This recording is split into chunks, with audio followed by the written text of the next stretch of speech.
we made it to Sumeru, our next objective should be to head to Sumeru City and find a way to meet with Lesser Lord Kusanali.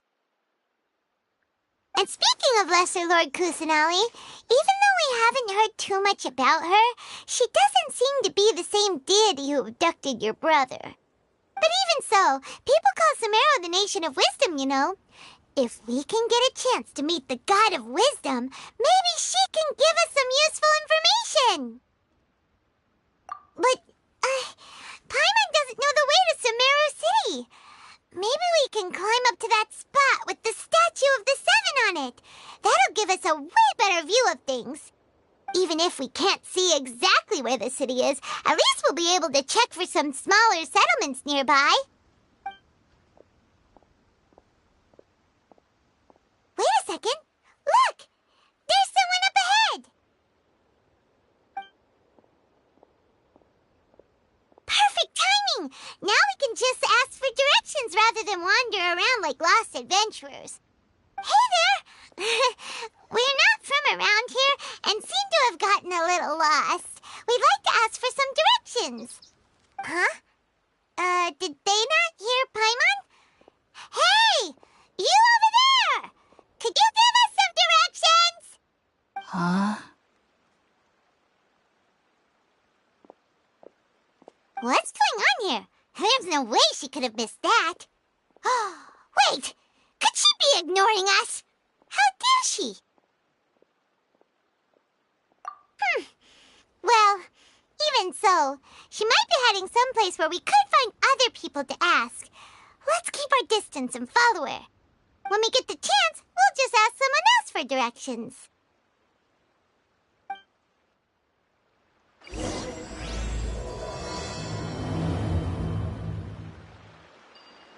Come on, let's follow her. Just keep quiet and make sure she doesn't notice us.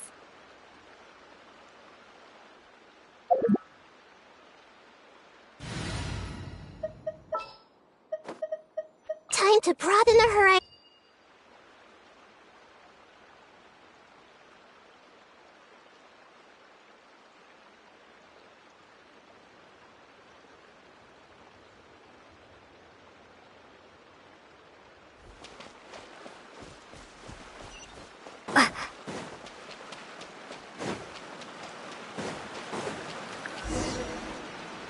Huh? She just walked near that small waterfall and then suddenly vanished. Let's go take a closer look.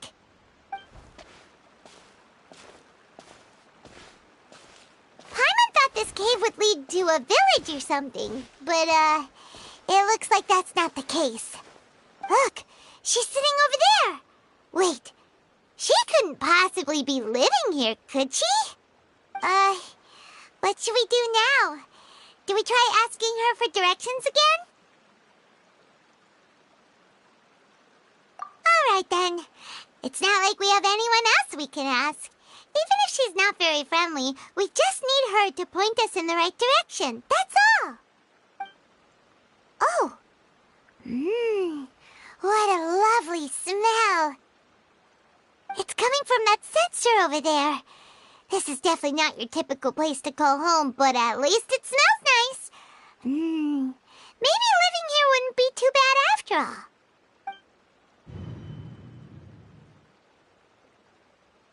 Huh? What's the matter? You don't look too good. What? Is the smell making you feel sick? Strange. Paimon doesn't feel anything.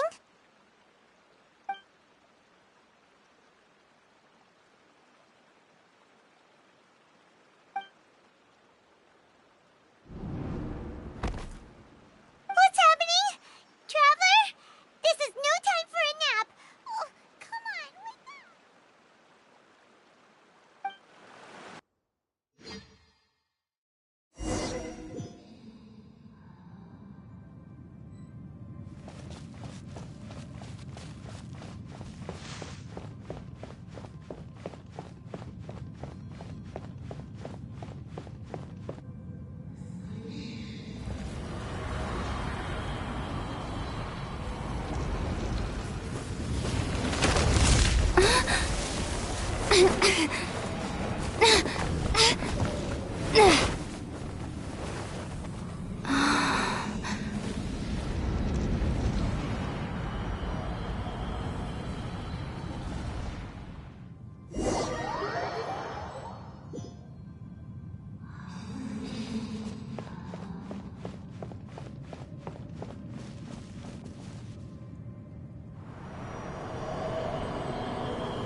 Traveler's been out for a long time now. Yes, you can relax. Believe me, Master is extremely knowledgeable. If he says that she's going to be alright, then there's absolutely nothing to worry about. Oh, are you awake now? Oh, thank goodness! Traveler, you're finally awake! Well, we're at... Good question. Where are we? Paimon was in such a panic when you passed out that she even forgot to ask what place this is. This is Gandharvaville. It was originally built by scholars from Sumeru as a place to rest in the rainforest. Now it's mainly used by the forest rangers as a base of operations. My name is Kale. I'm a trainee forest ranger. My master and I found you passed out during our patrol, so we brought you here. Oh, no thanks are necessary. I didn't do anything, really. By the way, how are you feeling now? Any discomfort? Oh, that's Master's herbal medicine you're tasting. He gave you some while you were unconscious. Before I forget, Master mentioned you should take more medicine once you wake up.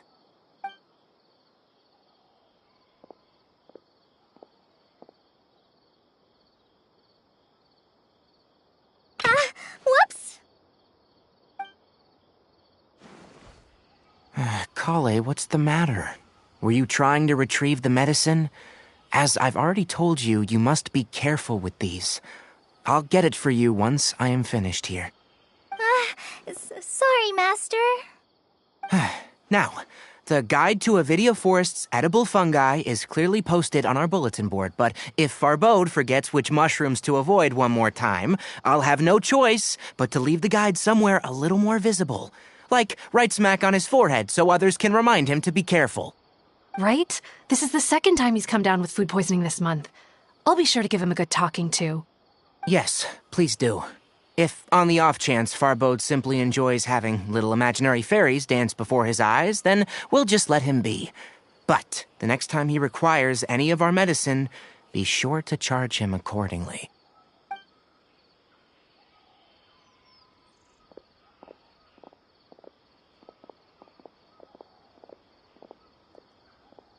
So, how are you doing? Feeling better? Oh, this is my master, Forest Watcher Tainari. He is chief officer over all the rangers here in Gandharvaville. I already informed Paimon about the reason you fell unconscious earlier. But now that you're awake, let me explain it for you as well. It is common practice for Sumeru scholars of certain darshans to dedicate themselves to training in meditation in isolated areas, particularly the nearby forests. While meditating, they use a certain incense known as Spirit Borneal to help calm their minds as they enter a state of deep rumination. In hopes of asking directions, you two followed a scholar named Hypatia into her cave. The incense you smelled inside was the Spirit Borneal I just mentioned. That incense typically has no effect on most people, but for a very select few, it can have profound effects on one's cognition, as you experienced firsthand. Does that make sense? Very good. Now, answer me this. Did you feel anything after passing out? Say, any out-of-body experiences, or did you see anything while unconscious?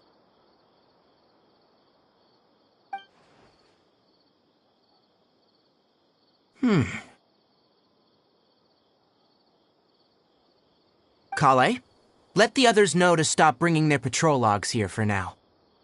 Huh? Why? Because these two will be staying here for the next few days. They can have my room and I'll bunk with Amir. Now get a move on and be sure to do as I've said.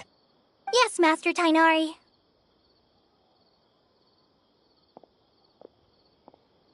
Wait, hold on a second. Can you tell us what's going on? Sure, let me fill you in. I originally planned to send you on your way once you finished your medicine.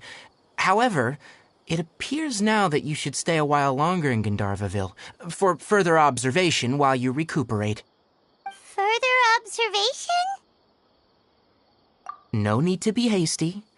As long as you have the capacity to judge between right and wrong, I promise that you'll understand the gravity of the situation once I explain everything to you. Based on what you saw after smelling the incense and losing consciousness, we can conclude that you experienced a powerful hallucination, which suggests your mental state is not in the best of shape. If you're skeptical, have a whiff of this. Whoa, are you okay? You're experiencing a similar sensation as when you passed out, aren't you? So even though your condition is stable as of now, if I were to haphazardly let you leave, it's highly likely that you'd suddenly pass out again somewhere else. The rainforest is home to many fierce animals and hazardous areas. If something were to happen to you again, I'm afraid you might not be so lucky.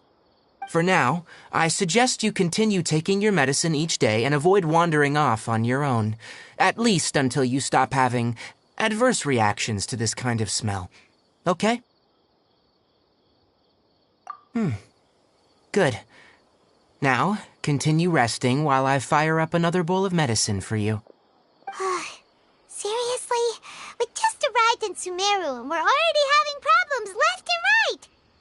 Paimon knows we're set on meeting Lesser Lord Kusanali as soon as possible, but you really don't look too good. It'd probably be best to let you recover first. Hey! Are you even listening to Paimon? Paimon's over here worrying about you, you know. What's weird? You mean how you're feeling now? You mean the vision of tree roots and red skies you saw? But if those weren't hallucinations, what could they be?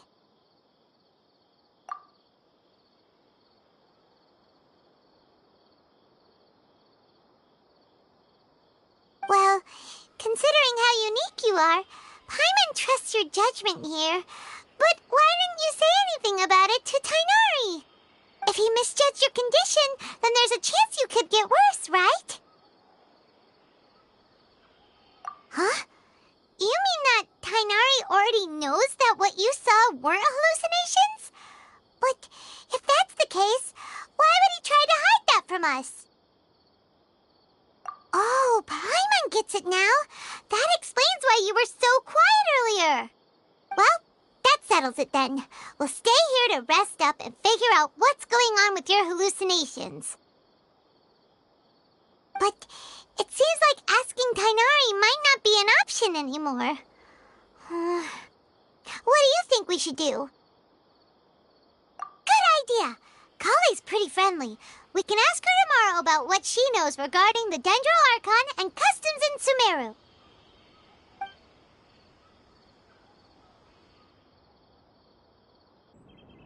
Rise and shine! Come on, it's time to go find Kali!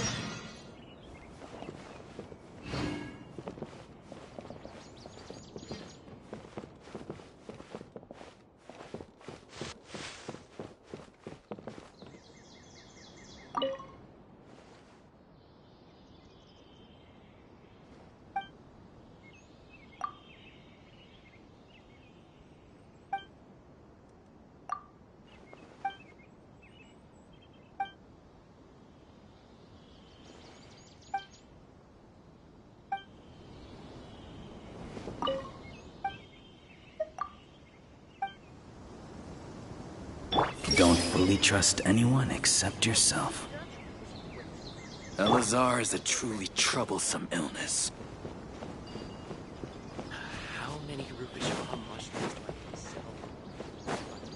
sell? All right, next let's see your right hand. Not bad. But please remember that you still need to be careful, understand? Yes, I will. By the way, Master, I still haven't received the patrol route for today. Look, Kale, today's patrol will be a long one, so you won't be coming along this time. Besides, there's a chance we may encounter... Well, you understand. But I have a vision too! Am I useless to everyone now? Don't talk like that, Kale. This is not something you need to be worrying about right now. Ah, there you are. Feeling any better? Yeah, since we'll be staying here for now, we thought we might as well try lending a hand around here. Seems you're not the type to sit back and take it easy for a while, huh? In that case, perhaps Kale could take you two for a patrol south of Gandharvaville for the day. And if you're feeling up to it, you can be responsible for cleaning the statue of the Seven. Tighnari, we're ready to head out. Got it! I'll be right there! All right, we'll be heading into the forest now. I'll leave any further details to Kale. Yes, you can count on me. So, Kale, what exactly are we going to be doing today? Tainari mentioned cleaning the statue just now, but, that doesn't really sound like the job for a ranger. Well, a forest ranger's responsibilities can be pretty diverse. They handle a variety of tasks, like checking the condition of outlying roads, maintaining forest facilities, ensuring fire prevention standards are met, and providing assistance to travelers and locals. As for Master, well, he has to handle more dangerous areas of the rainforest. Today we can perform routine checks on the pathway lamps as we make our way to the Statue of the Seven. Paimon, traveler, this way! You can leave the task of checking the lamps to me. In the meantime, you two can keep an eye out for anything unusual.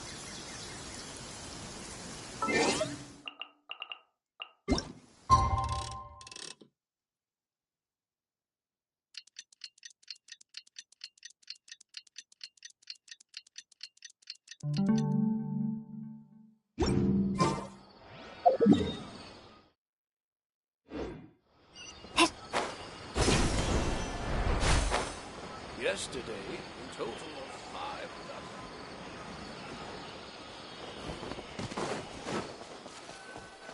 Nothing wrong with these two lamps. Let's move to the next ones.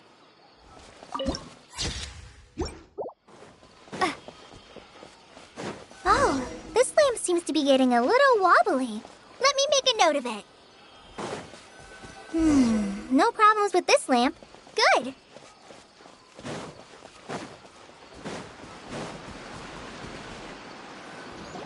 The Statue of the Seven is up on top of that large rock formation. You must have seen it when you came down this road before. It's pretty high up there, isn't it? Don't worry. If you're afraid you can't make it up there, I'm sure Master wouldn't mind if you don't clean the statue. Oh? I guess I'll leave it up to you then. There's not much footing once you reach the statue, so be careful up there. Paimon will fly up with you and help you with those hard-to-reach areas. By the way, Kale, do you know anything about the Dendro Archon? You know, what's she like? That depends. Are you referring to Greater Lord Rukkhadevata or Lesser Lord Kusanali? Huh? Greater Lord Rukkhadevata? Oh, is that the name of the former Dendro Archon? Uh-huh. Greater Lord Rukkhadevata was Sumeru's first Dendro Archon. She created the rainforest as well as the wall of Samiel around the desert. Her works provided a means of peaceful living for everyone. To the people of Sumeru, she's not only a symbol of wisdom, but also of power and kindness. Unfortunately, she disappeared in a great calamity that occurred a few hundred years ago. According to what Master has told me, the sages later found the newly born Dendro Archon and whisked her back to Sumeru. To celebrate the reinstatement of their lost deity, the sages dubbed her Lesser Lord Kusanali and let her reside in the sanctuary of Sarastana. Uh-huh. Then what happened? Well, and then... I'm not too sure what happened, to be honest. Huh? You're not too sure? But aren't you from Sumeru? Yeah, I'm from Sumeru. But... Maybe it's difficult to discuss this topic with strangers. If that's the case, then don't worry, we understand. No, it's not that. I'm not trying to hide something from you. Besides, I don't consider you two strangers. Because you two know Amber, right? Wait, Amber? You mean... Yes, that's her. I once lived in Mondstadt for a while, and she helped me a lot during that time. You could even say that she helped me become a new person. There's no one like Amber. She lives life to the fullest while always adhering to her strong sense of justice. She's ready to answer the call for action at any moment, but is also very understanding of others. She's like the spark that lights the fire in everyone's heart around her. If you ask me, she's a prime example of a true outrider. She's the first person anyone coming to Mondstadt will meet. You can't help but be enthralled by her charm and enthusiasm, causing you to fall in love with the lands of Mondstadt and...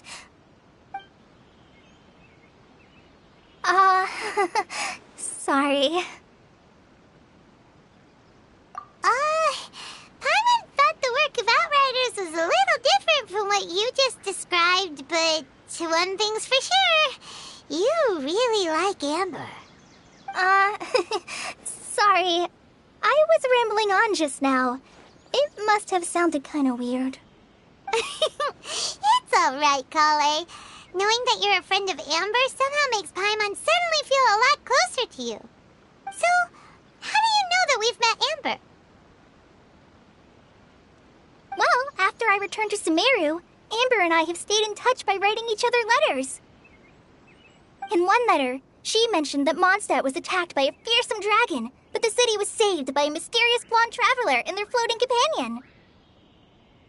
I knew you two were the ones she mentioned in the letter the moment I saw you. But, considering everything you've been through that day, I thought it'd be inappropriate to bring it up.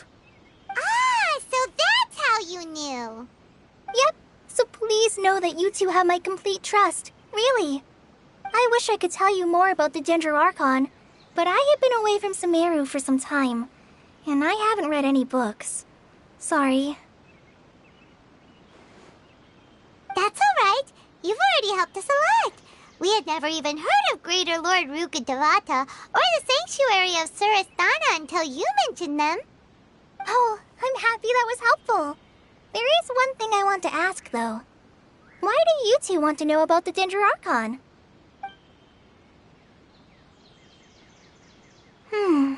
So that's why you're here. Thank you for telling me your story. Don't mention it. We are friends after all, right? Alright, we have a statue to clean. You both have my thanks. While you two are up there cleaning, I'll go ahead and inspect the forest canopy. Let's meet back here shortly.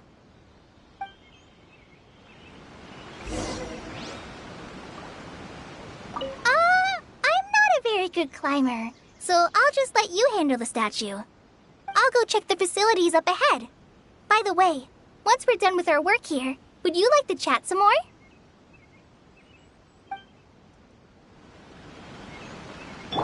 Hey!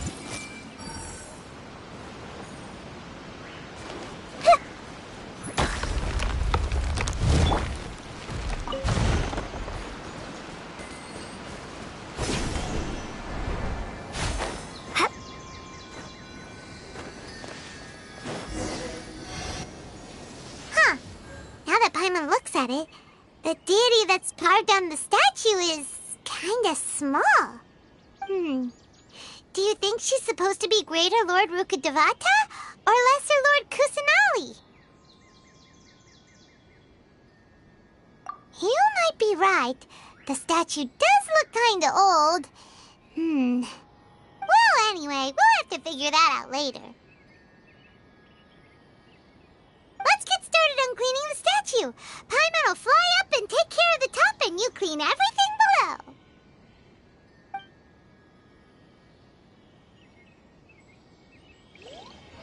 Nice work.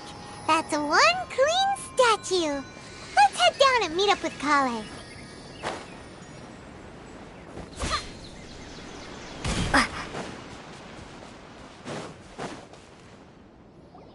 Kale, we're back. Welcome back! You must be tired after all that climbing. Let's take a little break. I brought some fruit and water for us. Yay, food! What kind of goodies did you bring? Hey, don't be a party pooper. It's not like Kale is a stranger or anything. Besides, the best way to compliment a chef is to show passion for their food. Xiangling taught Paimon that. I prepared a nice portable dish that forest rangers like to eat called pita pockets. I hope you'll like them. Whoops! Ah, no! You dropped it on the ground! Not to worry. I wrapped a few layers of oiled paper around each pita. They should be fine. Oh, whew. Paimon nearly had a heart attack there.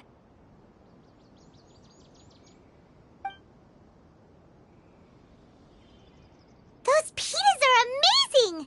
You're quite the cook, Kale. Thank goodness you wrapped them in paper. Paimon wouldn't have been able to sleep at night knowing something so tasty had been wasted. You really know how to compliment the chef, Paimon. Since you liked it so much, I'll be sure to give you a copy of the recipe sometime. I'll even include all my personal cooking pointers, so you'll be making your own pita pockets in no time. Yay! Thanks, Kale! It's hard to believe someone as diligent as you could have clumsy moments, too. Oh, I guess it happens from time to time. So, Kale, don't you think that Tainari's a little too strict with you? He won't let you touch anything without his permission. Paimon knocks stuff over all the time flying around the Traveler, but she's never said anything. Everyone has their clumsy moments. No, you've got the wrong idea about Master. Sure, he may seem a bit harsh at first, but with some time, you'll see that he's actually very kind-hearted. I've heard the veteran rangers say that Master is from some ancient and mysterious race that is known for their cunning wit and reclusive nature, but Master is actually very kind at heart. Oh, by the way, you've heard of the Academia, right? Well, there's a group called,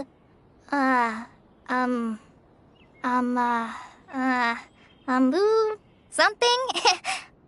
Well, anyway, because Master does a lot of research on plants, sages from the Academia have written him many times, inviting him to take up an official position there. But Master declines their offers every time, saying, Sumeru City is too noisy. It'd be bad for my ears. Seems you already know him well. Anyway, I'm sure the sages were not happy about his responses. Master could obviously have a bright future in the Academia, but he insists on sticking to the path of a forest watcher. Every day he helps the locals of the forest and passes on his extensive knowledge to trainees like me. In fact, Master's the one who taught me how to make pita pockets. Really? Paimon would have never guessed that. Oh, speaking of Tainari, he was the one who took care of you after finding you passed out yesterday. He even carried you all the way here. Paimon's still kinda upset, though. He kept scolding Paimon the entire way here. Oh no, I'm sorry. Master might have been overreacting a little. But, it's mostly because Paimon wouldn't stop yelling, Why, oh why? Is she going to die? It probably started to get under Master's skin after a while. Hey! Don't laugh! Paimon was genuinely concerned about you.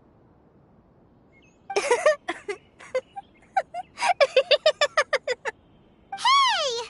Now even Kali's starting to laugh. Ugh, that's it! Paimon won't forget this! It's time for some Paimonial wrath! No! Don't touch me!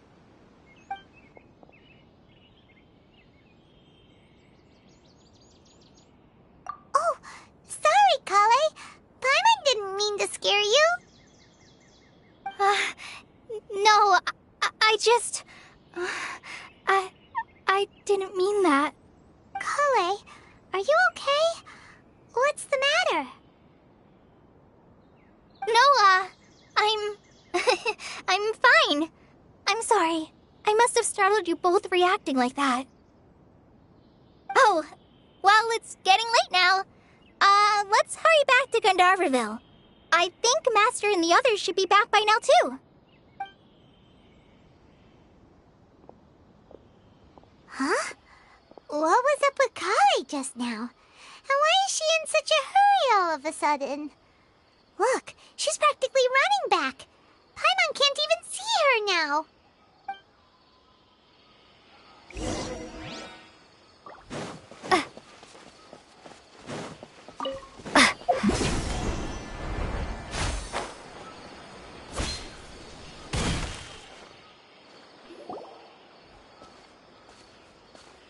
Ah, Traveler. You've returned. Yep, we're back. Have you seen Kale by any chance? Oh, Kale? Yes, I saw her go into her room just a moment ago. Oh, okay. Guess we'll just have to wait and talk to her tomorrow then.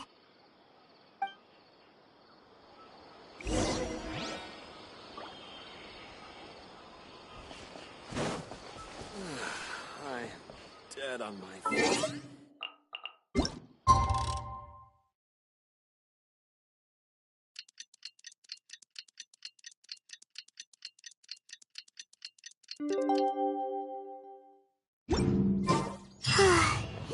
Paimon was thinking all night about what happened with Kale, and still can't figure out what the problem might be. Maybe she's in a better mood now. Let's go check on her.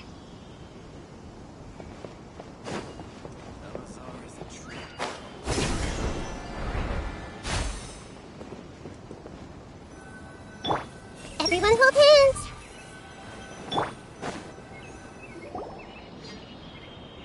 Ah, it's you two. I was just about to go look for you. Huh? Tainari? What are you doing here? Where's Kale? I came to check on Kale's condition. To put it simply, she's not well. You mean she's sick? How could she be... Oh, wait a minute. Could it be because of what Paimon did yesterday? No need to worry. Something as small as you could never harm her. This sickness is something that Kale has been dealing with for some time. Kale has been more excited than usual since you two arrived. A little too much so, to be honest. She hasn't remembered to take care of herself. I suppose it's understandable, though. She hasn't been around anyone she considered a friend for some time now. It must have been refreshing for her to have you two here. So, Tainari, what's really wrong with Kale? Let's take this conversation elsewhere. Kale just fell asleep after taking her medicine. She needs some peace and quiet.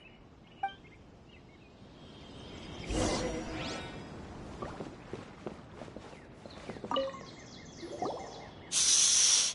Kale's asleep. Let's come back once she's feeling better.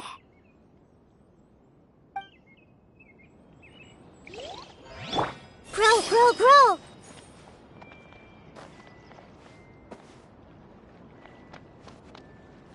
I see everything.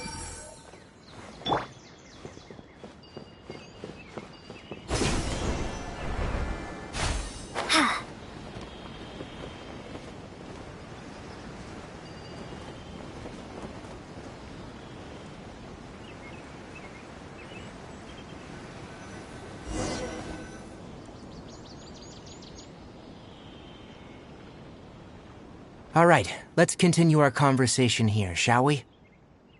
To be honest, I hadn't realized you're that honorary knight from Mondstadt until Kale told me just now. I've also heard all about your deeds in Liyue and Inazuma. So just to clarify, what I'm about to tell you about Kale is not because of who you are or your past feats. Instead, I am going to tell you because Kale asked me to. And honestly speaking, I was against Kale revealing her past to you. But she insisted, saying you two treated her with sincerity and as a friend. So now she wishes to reciprocate the gesture. So, Tainari, what exactly is wrong with Kale? You said this is something she's been dealing with for some time. Just how serious is it? Right. Ever since she was a child, she's been afflicted with a disease called Elazar. Elazar? Yes. It's a disease unique to the lands of Sumeru. It is characterized by dark and hardened scales that form on the body. At first, the afflicted may only feel mild numbness on affected areas of the skin. However, as the disease progresses, one may begin feeling fatigued and even experience peripheral paresthesia.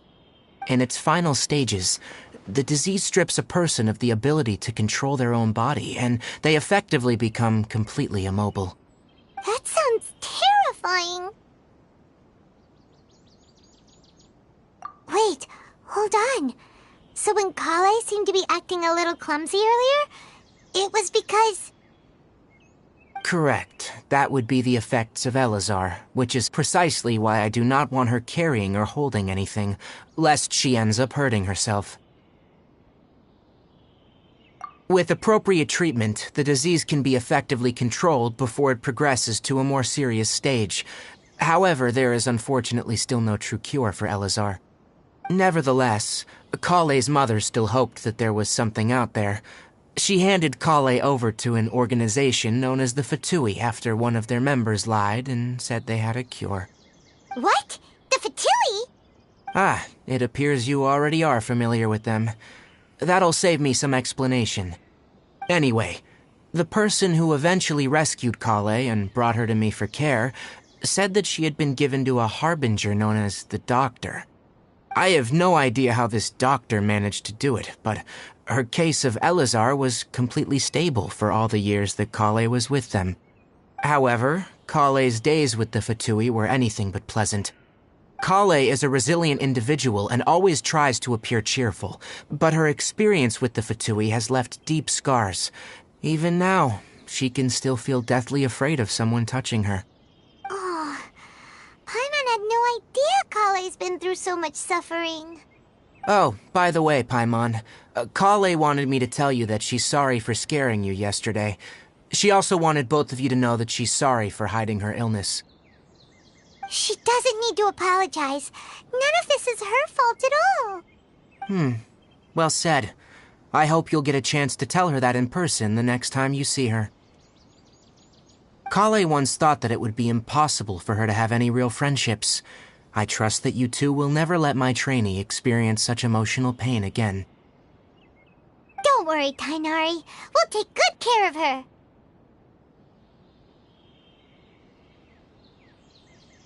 Well, it's not too serious at this point.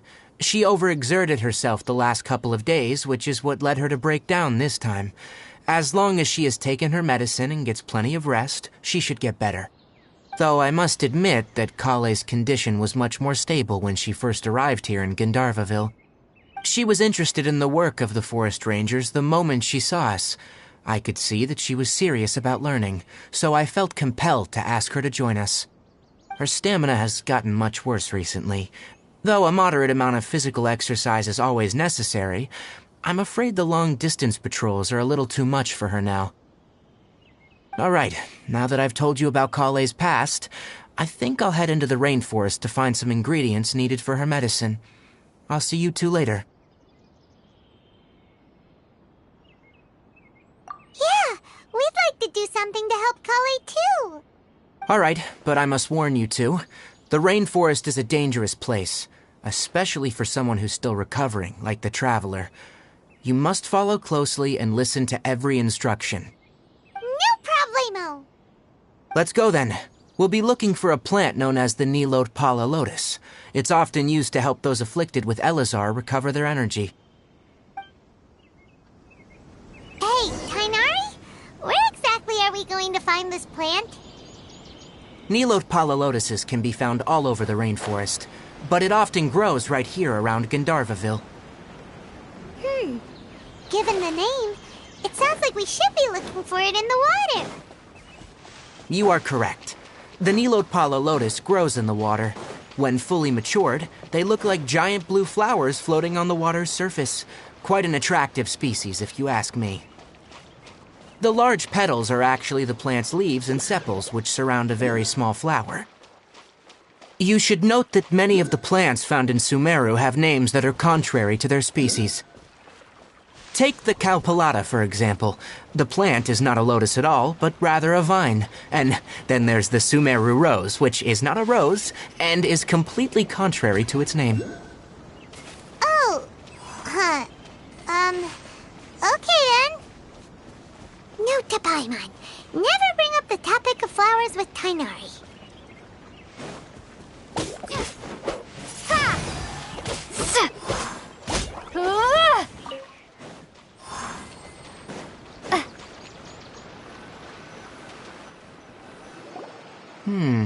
There should be Nilotpala lotuses growing somewhere in this area.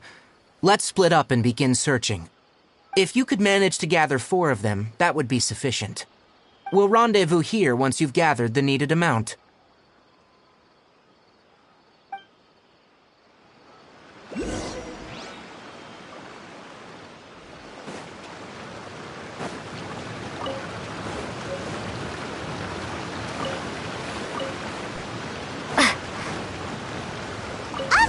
We've gathered enough Nilotpala lotuses.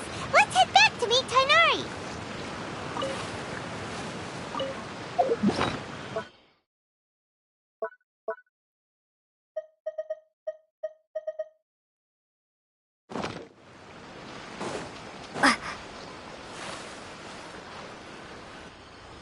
Hey, Tainari! We found the lotuses you requested. Let me have a look. Good. Very good. These are all excellent quality. I'm glad you two came along. Your exploration experience helped save me a lot of time here.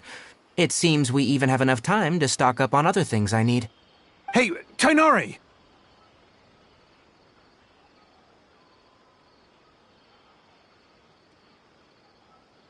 Oh, Tainari! Someone's calling your name! They're dressed like a forest ranger. Ah, yes, that's Amir and the others. But didn't they just set off not too long ago? What are they doing back so early? Let's go find out what's going on.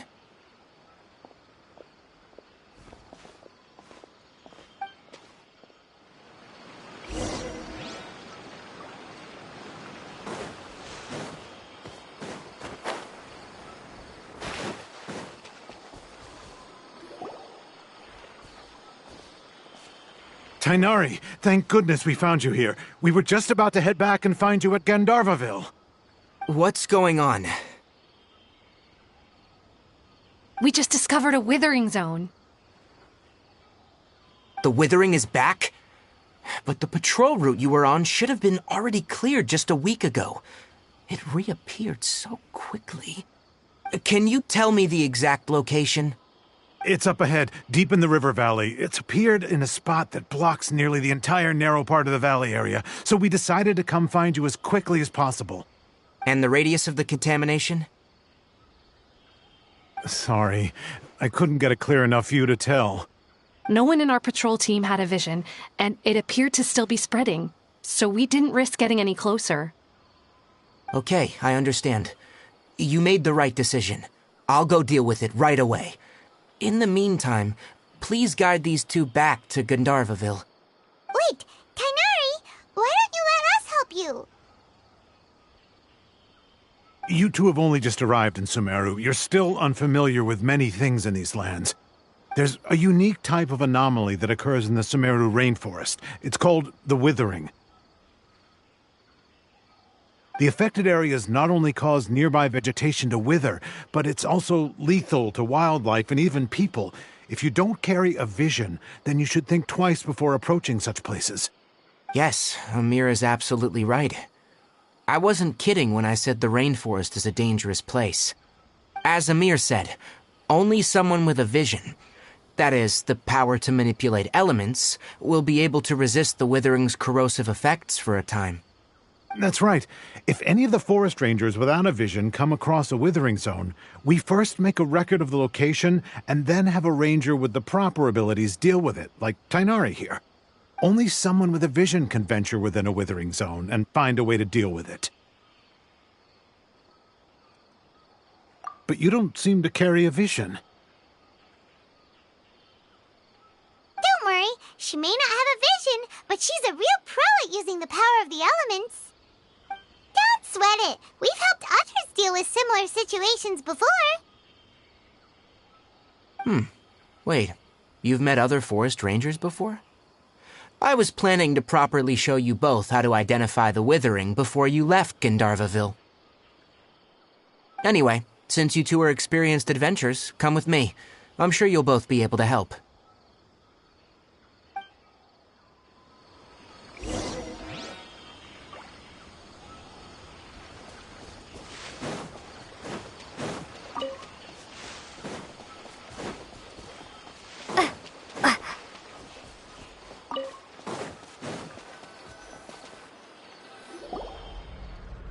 Hey, look! That gloomy area over there looks like a withering zone. Even though Paimon's seen one before, it's still kinda scary. All right, Traveler. We're about to enter the withering zone. Since you already have experience dealing with these things, you should already know what to do. But please remember, don't push yourself. If at any point it becomes too much, return outside the zone and take a breather. It could become a matter of life and death. You ready then? Let's go.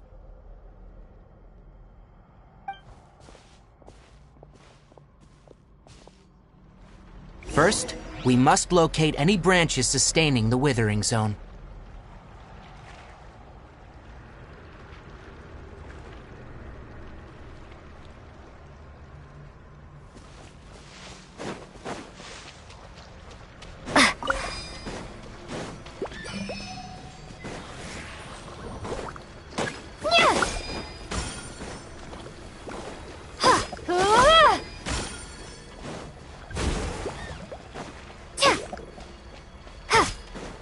Windblade! Duh.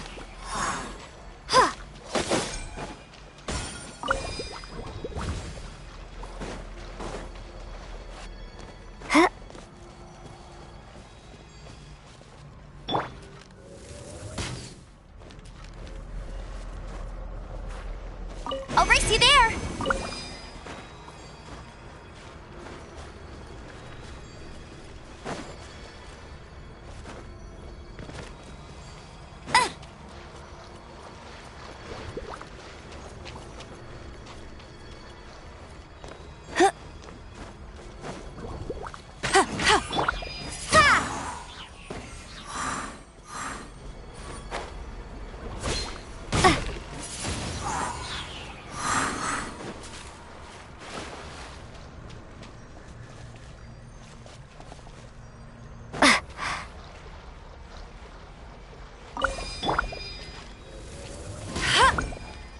Great work.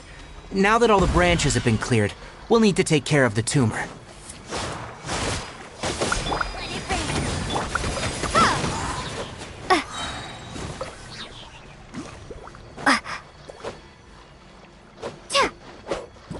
Windblade!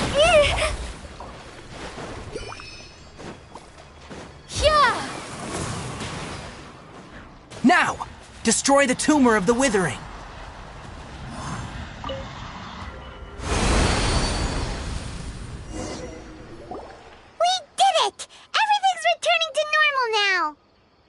Yes. Thanks to you two, we were able to quickly restore this area back to normal. Tainari? You make it sound like we did well, but why does Paimon have the feeling you're worried about something? It's that obvious, huh? Alright. It's like this. Recently, the rate at which withering zones appear has been increasing. Even though we were able to quickly clear that withering zone, it won't be long before another one appears. If that simply meant more work for me, then that wouldn't be an issue. But it's far more severe than that. The withering is leaving lasting effects on the rainforest itself. For instance, even though we cleared out the withering zone, Many of the plants that were affected will not recover. This presents a crisis for the ecosystem itself. Many plants in the rainforest are already in decline, directly impacting the wildlife that depends on those plants. And most disturbingly, as the appearances of withering zones have started to increase, Kale's case of Elazar has also become more serious. Huh? But why's that?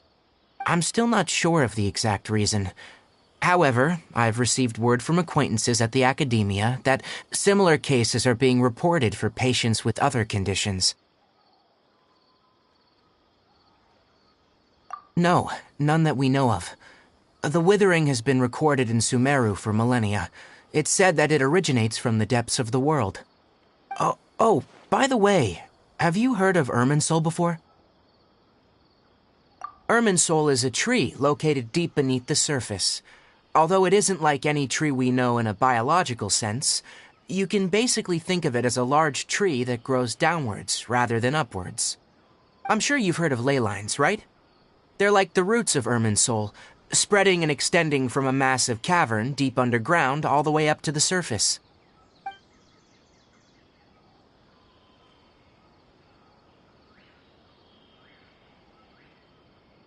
Ley lines continually absorb the memories of this world, which are then funneled into Irminsul, allowing it to collect knowledge and wisdom from ancient times to present day. The Dendro Archon is known as the god of wisdom because her consciousness is directly connected to it. It is also said that the Dendro Archon's power is a manifestation of Irminsul. And as for the withering, its emergence is related to a disease that's affecting it. That's right.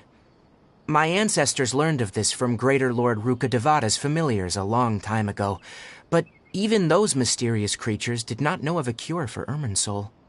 I'm afraid we rangers will be battling the withering zones here for a long time, until a cure is found. All right, that's enough on this topic for the time being.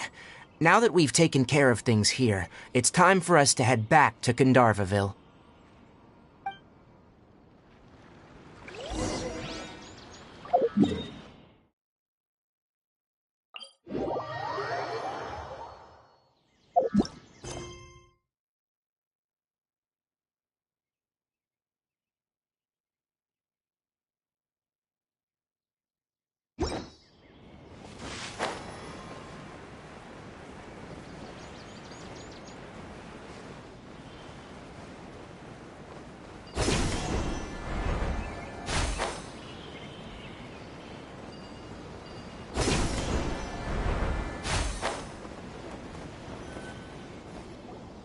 Oh, Tainari, you all made it back.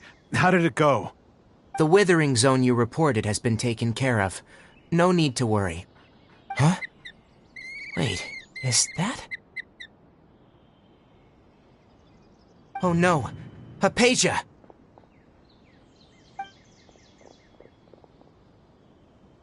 Huh? What's wrong, Tainari? This Duskbird is Hypatia's designated courier for urgent news. You do remember her, don't you? She's the scholar you and Paimon were following when you first arrived in Sumeru. Oh, her? How could we forget? So did something happen? Let me see what's written in the letter first.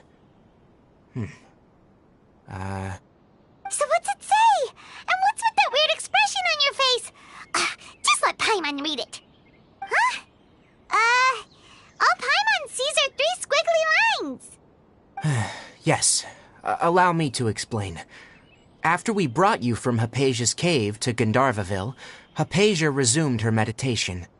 She must have just finished. It's been nearly 3 days since she's had anything to eat, and it appears she's forgotten to prepare some rations. This letter is her asking us for help. We need to go. What? You mean she's been sitting there for 3 days? Hey, wait, how did you know all that from just a few lines on the paper? Well, obviously because this has happened before. Last time she drew 5 lines, and by the time we found her... Well, I'd prefer not to remember that. Needless to say, Hypatia's been through worse, but we should still get to her as quickly as possible. I've got some emergency rations set aside for times like these. Paimon, Traveler, could you two bring these to her? Wait, you want us to bring her the rations? But will the Traveler be okay if her cave is still filled with that funny incense? Let's find out. Here, Traveler, take a smell and see. So, how do you feel? Huh? Really? You're not feeling even a little drowsy? But wait, how'd you know that she'd be okay this time, Tainari? Back when we were clearing the Withering Zone, I observed that she could adeptly manipulate the Dendro element. I knew then that she would be fine. And if I may ask, when I was telling you two about Irminsul's ley lines, was what I described similar at all to what you saw when you were unconscious?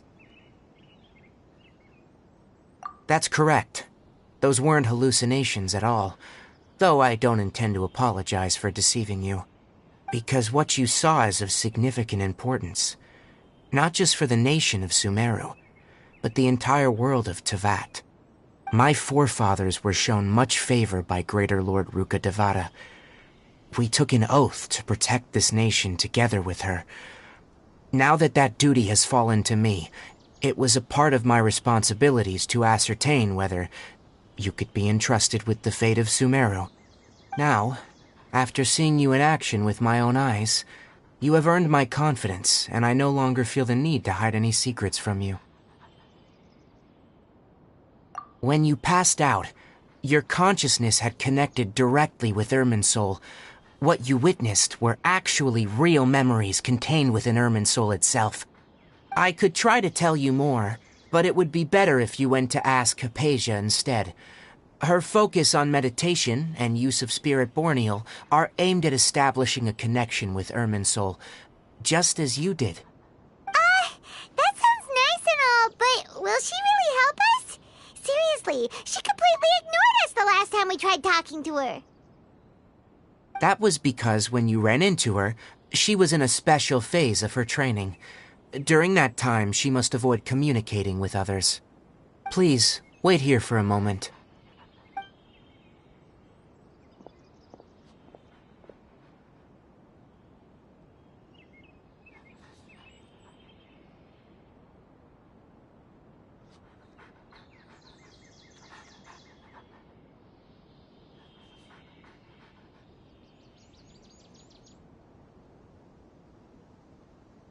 Here, take these.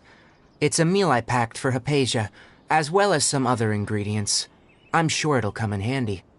Also, here's a letter that I would like you to give to her. Just show it to her, and she'll answer any questions you may have. No, I should be the one thanking you. You've both been a great help these last few days.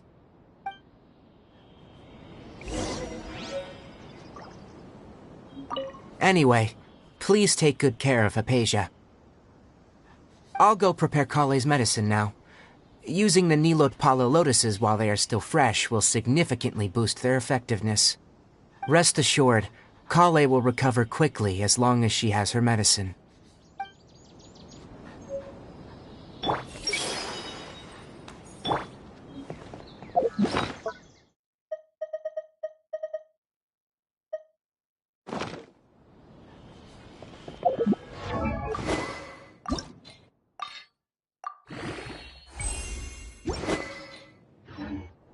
How many rooms yesterday?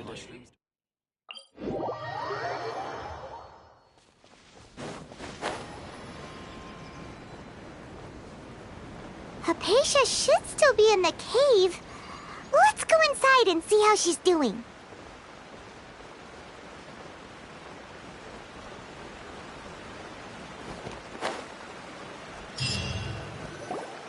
Hello? Hypatia? Hey, there's nobody here. Maybe she went out to look for some food. Let's try looking around the area.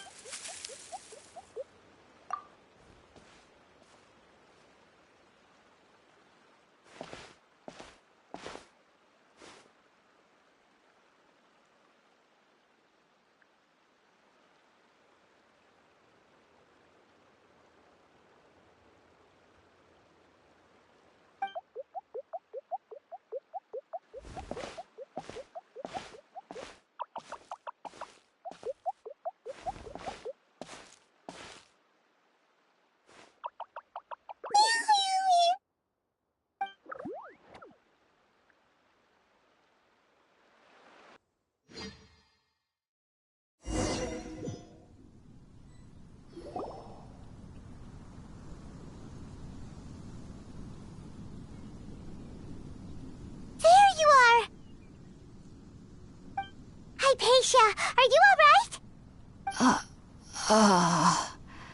So hungry. Eat water. There's no way we can get her to eat in her current condition. Let's try finding some water first. Huh? Wait. Why does it look super foggy outside all of a sudden? Anyway, let's go look around.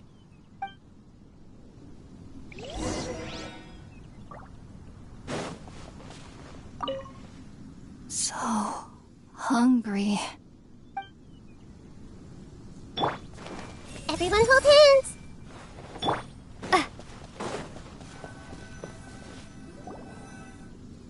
Huh? How'd things out here end up looking like this? What happened? And where are we? Really?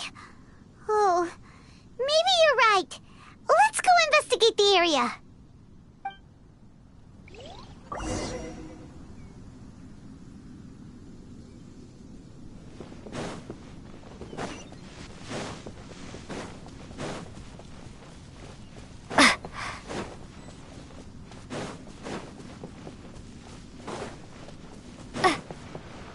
Wow, this place is huge! Paimon knew there's something off about that cave. Let's think of a way to get over there and have a closer look. Who knows? Maybe we'll find a lead of some kind.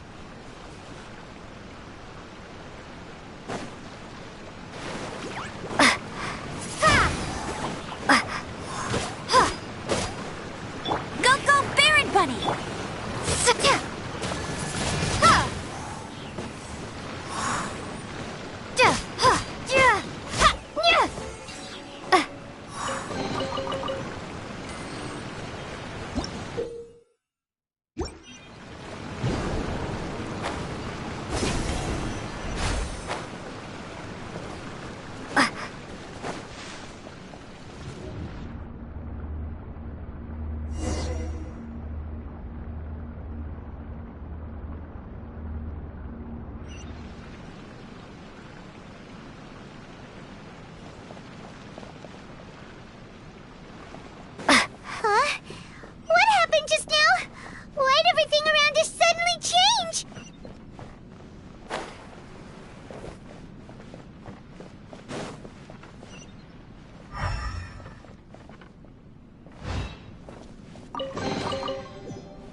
Windblade!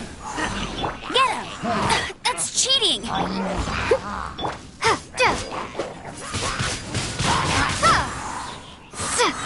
Be gone! No escape!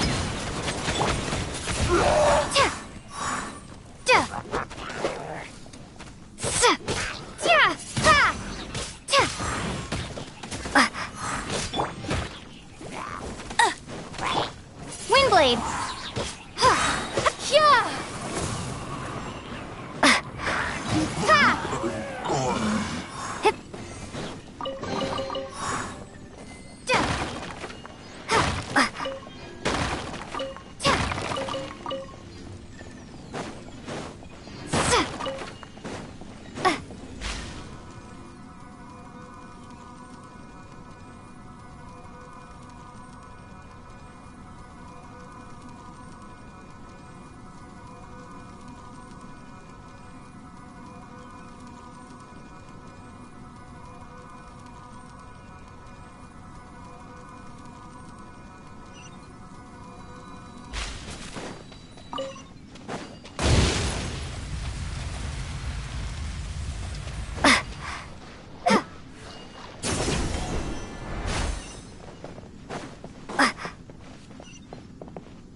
What into that is going on here? This place is getting weirder by the minute. Hey, what's the matter? You don't look so good.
Well.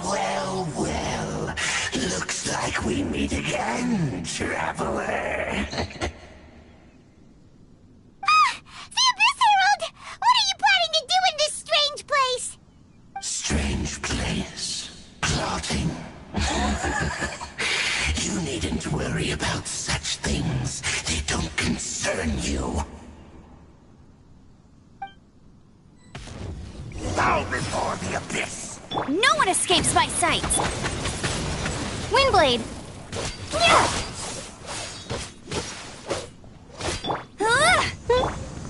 As a good knight should.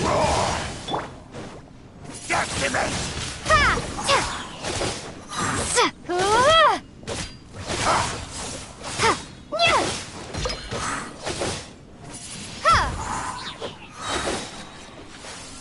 Resistance is futile. The end Be gone! is nigh. Hey! Go, Baron! Leave it all to me. Bet you can't keep up with me! The end will... Huh? Why can't we beat this guy? Oh, Paimon doesn't get it! We've faced others like him before! What's wrong this time? Traveler, though you may have managed to avert countless crises before, your good fortune was bound to end sooner or later. It's time you realize how weak and powerless you really are. Your brother? Oh, pitiful traveler. Are you really so ignorant? Or are you just living in complete denial? His Highness has long since forsaken you. Your meager existence in his eyes is that of an annoying bug, only to be stepped upon. The bonds of love and family which drive you to find your sibling are utterly gone. Your journey is meaningless. But don't you fret now. Today will be your last. Now die!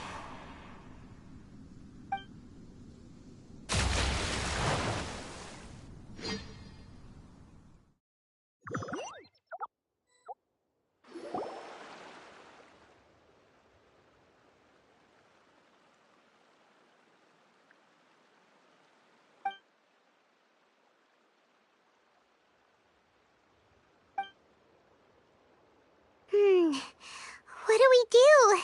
We haven't seen Hypatia anywhere out here. Oh, there she is! Quick, let's see how she's doing. So sweet. Well, the good news is that she's still conscious. Hey, why'd you drop her food on the floor like that? Are you okay? That's really not like you. Anyways, we can talk about this later. We better make sure she's all right first.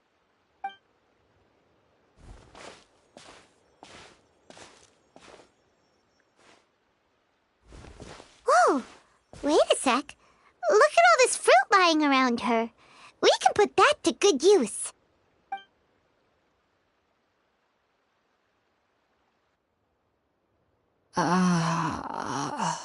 Who is there?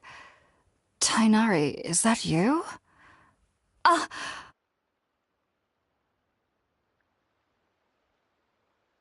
Huh? It's okay. You can relax, Hypatia. Tainari sent us here to bring you some food and water. Here, we have a letter that he asked us to give you.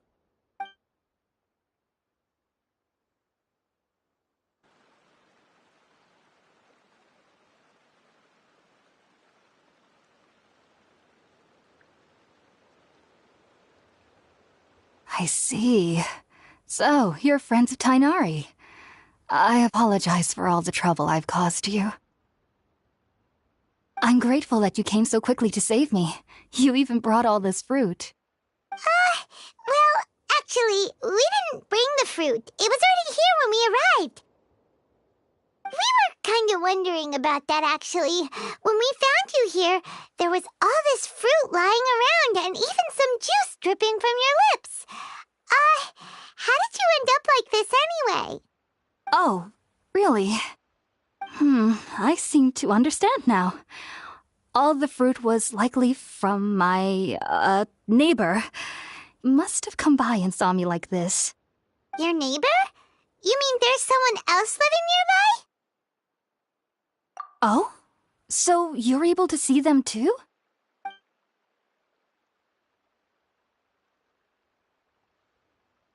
Wait, hold on a second, Traveler. You say that before we arrived, you saw some mysterious creature and suddenly had a strange dream? Isn't that a little too crazy to believe? No, I actually do believe what the traveler is saying. I myself had a similar experience once before and ended up scaring my timid little neighbor here. You needn't worry. They mean you no harm. They only dragged you into the dream because they hoped to buy themselves a little time in order to scurry away. So, Hypatia, just what kind of creature is your neighbor exactly? I'm not sure what it's called, to be honest. But I do know that they have some sort of deeper connection with the Dendro-Archon. I know this because the first time I saw them was also the exact day my consciousness was able to form a connection with Irminsul. Even after I opened my eyes and stopped meditating, my heart was still pounding, and my mind was racing with all the knowledge that I had touched. And at that very moment, I suddenly noticed a small figure at the opening of the cave. In my curiosity, I began to walk over to the creature. They must have already been used to me living in the cave, because they didn't seem to mind me approaching them. They just kept doing whatever they were up to. It wasn't until I crouched down next to them that they suddenly realized that I could see them. Oh! And then? And then I had a dream. By the time I came to, they were nowhere to be seen. I was convinced they'd never show up again. But sure enough, I saw them nearby a few days later. And they weren't alone. I feel like they aren't as afraid of me as the first time I approached them. But I never would have expected them to save me. Yes, no doubt about that. By the way, Tainari mentioned in his letter that you had questions for me regarding Irminsul.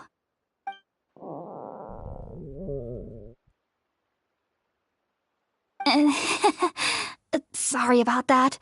Sounds like just drinking juice still isn't quite enough for my stomach. Well, if somebody hadn't dropped the food earlier... Anyway, looks like we'll need to prepare something ourselves. Besides, Paimon's getting hungry too. Let's eat first and talk about Irminsul later.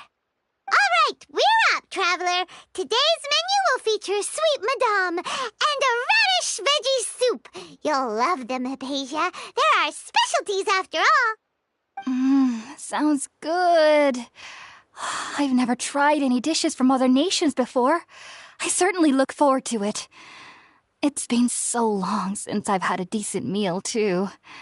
To be honest, the last time had to be when Tainari came to visit.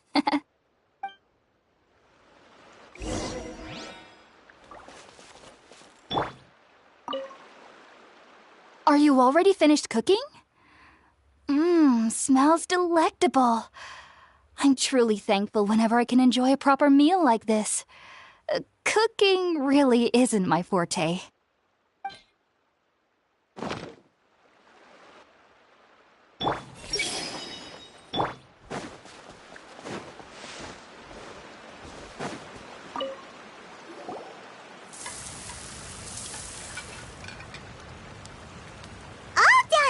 Let's use the empty box that Tainari gave us since we already watched it. Oh, it smells amazing. And the box is a nice touch, too. Let's go serve this up and start eating with Hypatia.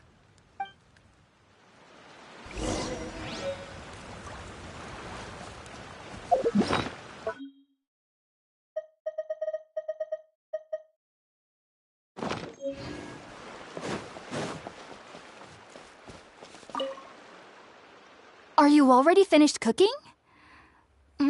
Smells delectable. I'm truly thankful whenever I can enjoy a proper meal like this. Cooking really isn't my forte.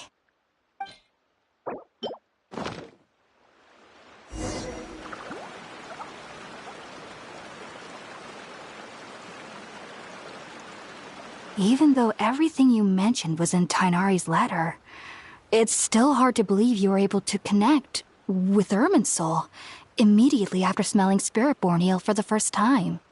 It took me nearly 3 years before I could do so.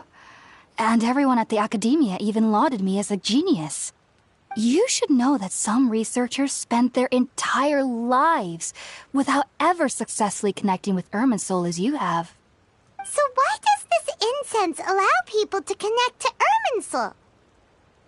The ingredients used to make Spiritborn Ale primarily consist of plants created by Greater Lord Rukkhadevata. These special ingredients are conducive to heightening our senses to the Dendro-Archon's power. Since the root of the Dendro-Archon's power lies within Irminsul, we can occasionally tap into her powers to peer into the depths of the earth. Naturally. Anyone who can establish a connection with Irminsul in their first ever attempt must be a person of great understanding. Makes sense. But Paimon's got a question. Why was she sensitive to the smell of those plants for such a long time? That was primarily due to her body's unique constitution. Stimulated by the incense, she could perceive the Dendro-Archon's power and experience the sensory overload, hence the adverse reactions. Taking in any scent similar to the ingredients of Spiritborn Ale would cause adverse effects. Not to worry, though. It appears you've already fully recovered.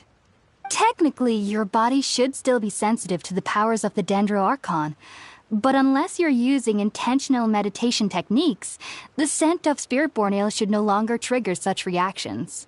Whew. Well, that's a relief. I must admit, I am quite envious of your abilities. Even if it meant suffering from pounding headaches for the rest of my life, I'd consider it worthwhile so long as I could connect with Irminsul at will. Whoa, you're really serious about this whole thing, aren't you? I am a researcher after all. As a member of the Ritaoist Darshan at the Academia, my main area of research is the stars and their connection to the fate of living beings. But there is still so much we don't know, especially regarding the mysteries that lie in the starry skies. Which is why I must turn to the all-knowing Irminsul for answers. If only my perception wasn't so limited. Unfortunately, I cannot guarantee that my every attempt to attune with Irminsul will be successful, or that doing so will leave my consciousness intact. I am currently in the stage of training known as Satyavada life. Many researchers in Sumeru have lost their minds while seeking to attune with Irminsul during this stage. Sages have said that Irminsul contains divine knowledge, and touching such knowledge without the proper preparations and abilities will only lead to one's mind caving in on itself. That's why we meditate alone. We need to ensure that our minds will be calm while minimizing the possibility of involving anyone else. Whoa, so knowledge from Irminsul can be super dangerous. Don't you ever feel afraid of the risk, Hypatia? Of course I do. Especially during nights that are pitch black with no moonlight, and dead silent without even the sound of insects. However, I've been feeling better as of late. I don't get as scared anymore knowing that I have a little neighbor living nearby. I believe that being able to see them is a sort of blessing from the Dendro-Archon. But what's strangest of all is that they're clearly an envoy of the God of Wisdom herself, and they have the curious power to make people dream. What's so strange about that? It doesn't sound so out of place for a divine being, does it? Well, it's strange because nearly nobody in Sumeru can ever dream. Oh, is that true? Yes, well, to an extent. Only children can dream in Sumeru. Adults, however, never do. The sages say that wisdom implies rationality, but that which occurs in dreams is often neither rational nor logical. Yes, if one struggles with anxieties, those emotions could influence their dreams. The fact that the people of Sumeru do not have dreams is seen as a blessing by the sages. They believe that Greater Lord Rukkhadevata, the god of wisdom, is keeping us away from the foolish delusions you encounter in your sleep. I was born into a family of scholars in Sumeru City. Ever since I was a child, my parents would always tell me that I'll know I've grown up once I stop dreaming. I studied hard, enrolled as a student in the academia, and went on to become a researcher. Sure enough, I never dreamed again. But then, on the day I scared the little Aranara, I suddenly saw a dream again. It was incredible. Though I don't exactly remember what I saw, I clearly recall the feeling. I suddenly felt like I was a child again. Back then, I was foolish and ignorant as any youth would be, but I was free of fear. Maybe dreaming isn't as bad as we've made it out to be. Just be sure not to speak of this if you travel to Sumeru City. They'll look at you as if you've lost your mind. So, do you have any thoughts about the things she saw when she connected with Irminsul? Sorry. I'm afraid I don't have any answers as of now. All I can say is that what you saw is a memory contained within Irminsul itself. World forget me. What could that possibly mean? If only I could ascend past Satyavada life and begin Paripurna life, I might have some more answers for you. If you two are ever in the area again, please be sure to come and see me. There's no need to be thanking me. You two are my saviors. Besides, I'm already looking forward to tasting some more of your cooking. Now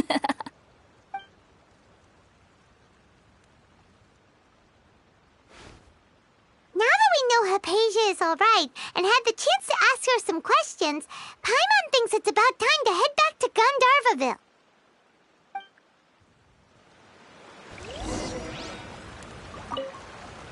Heading out, I see? If there's anything else you'd ever like to ask about, you know where to find me. Even though that little neighbor of mine was able to induce a state of dreaming, I doubt they were able to control the actual contents of the dream. The end of your dream seemed quite terrifying. Perhaps there's something that's troubling you deep inside? Not to worry, though. I'm sure you'll be able to handle whatever comes your way in the real world. As someone from Sumeru who cannot dream, I needn't ever worry about nightmares. But lately, I've started to feel that I'm somehow missing something without dreams. It's a little hard to explain. Heading out, I see? If there's anything else you'd ever like to ask about, you know where to find me. Sumeru researchers use Spirit-Born Ale to assist them in connecting with Irminsul to extract knowledge from it. Though the process can be risky, we believe that the knowledge gained is worth it. Unfortunately, I cannot help you understand your dream. At least not yet. I'm still learning how to attune to the depths of Irminsul myself. I hope that I'll be able to ascend past Satyavada life and gain deeper insights. Heading out, I see? If there's anything else you'd ever like to ask about, you know where to find me. I've heard local children here in the rainforest speaking of fairy-like creatures. But I'm from Sumeru City, and have never heard of such things when I was a child. Perhaps this is because I had a very strict upbringing. My parents would seldom allow me to play with other children. I doubt they'd ever believe me if I told them about my little neighbor out here. And speaking of my little neighbor, I think they can somehow sense when Tighnari is coming to visit me. I've noticed on several occasions that as they're playing under the trees, they'll suddenly tense up and scamper away for no apparent reason. Shortly after they do this, Tighnari always shows up here. Perhaps I should ask Tighnari about this the next time I see him. Heading out, I see? If there's anything else you'd ever like to ask about, you know where to find me. Take care. Do remember to come visit any time you're in the area. I would be happy to chat with you. I see everything.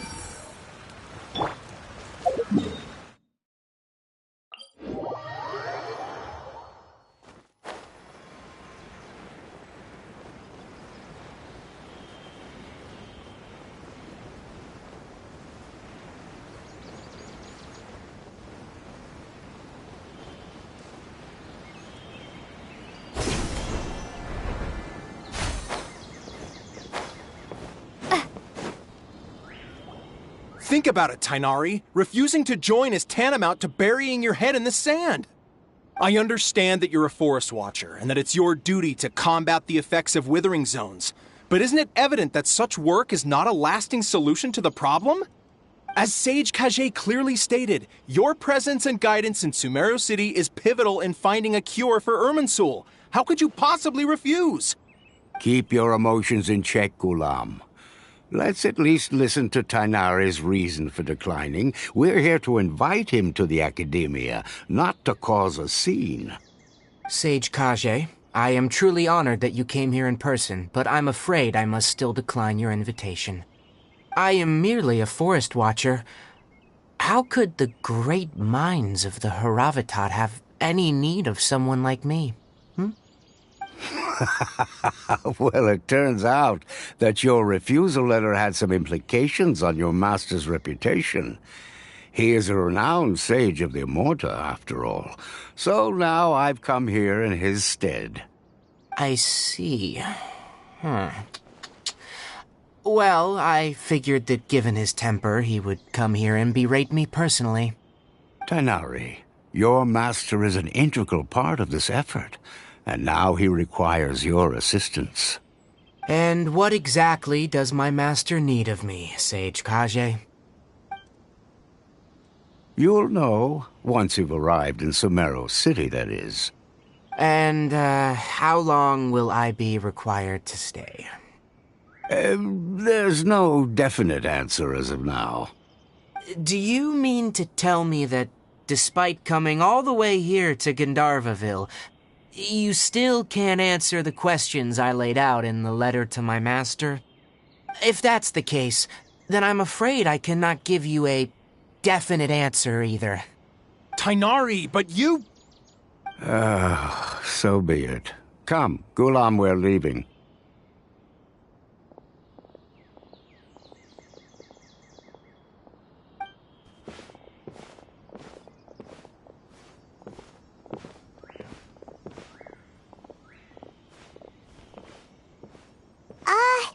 Tighnari, what was that all about? It's nothing.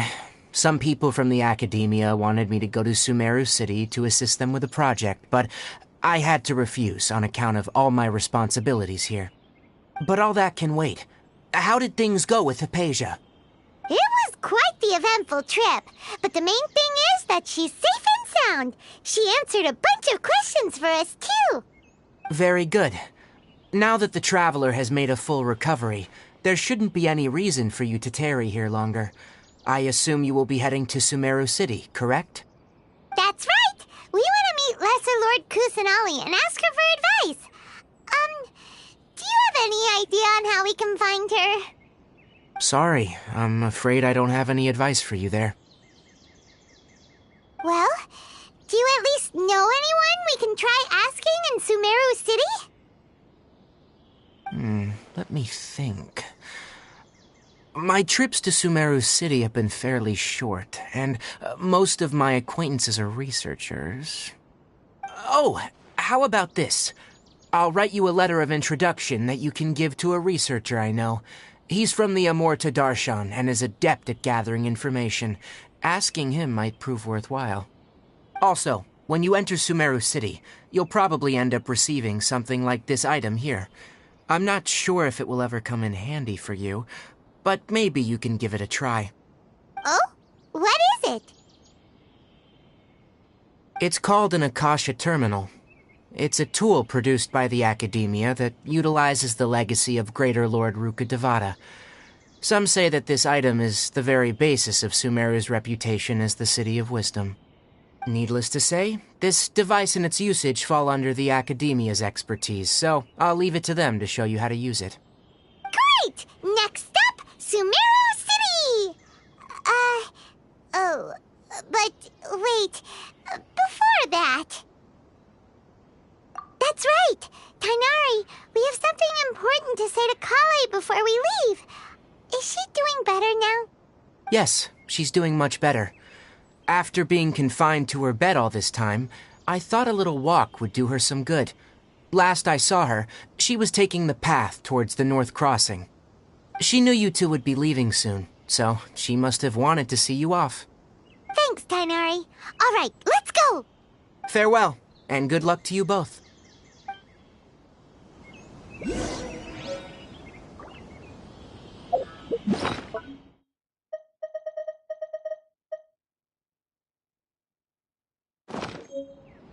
Kale is waiting at the northmost crossing of Gandharvaville. You should be able to find her there. Don't you worry about Kale.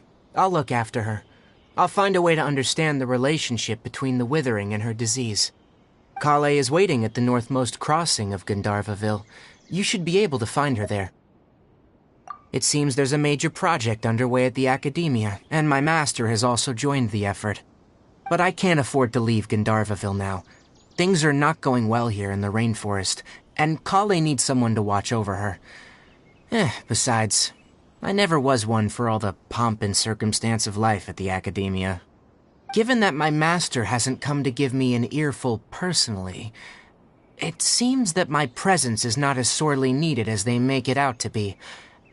In fact, the letter he sent me was uncharacteristically polite. Kale is waiting at the northmost crossing of Gandharvaville. You should be able to find her there. Farewell, traveler.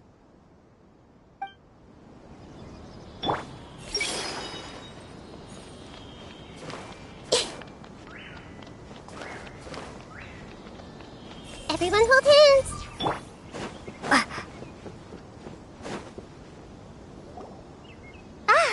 I've been waiting for you two.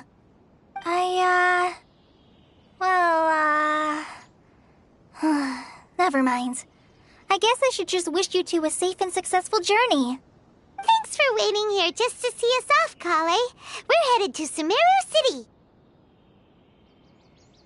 Don't worry about me. I can take care of myself. My condition won't be getting in the way of my duties. I want to be a forest ranger after all. It's up to me and the others to protect the rainforest here. And, I'm sorry.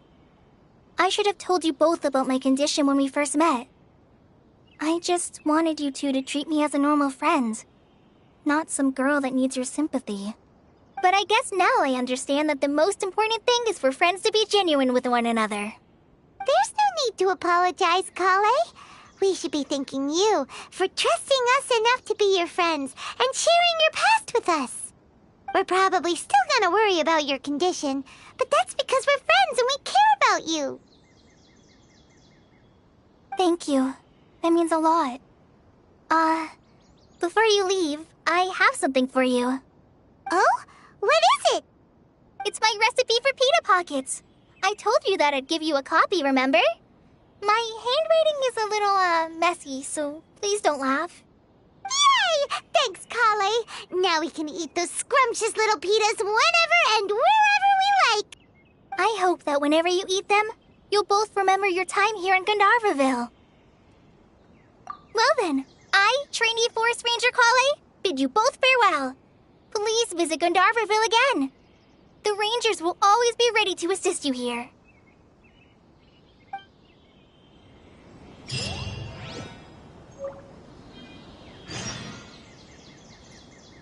I hope you have a safe trip to Sumeru City and get to meet the Dendro Archon there.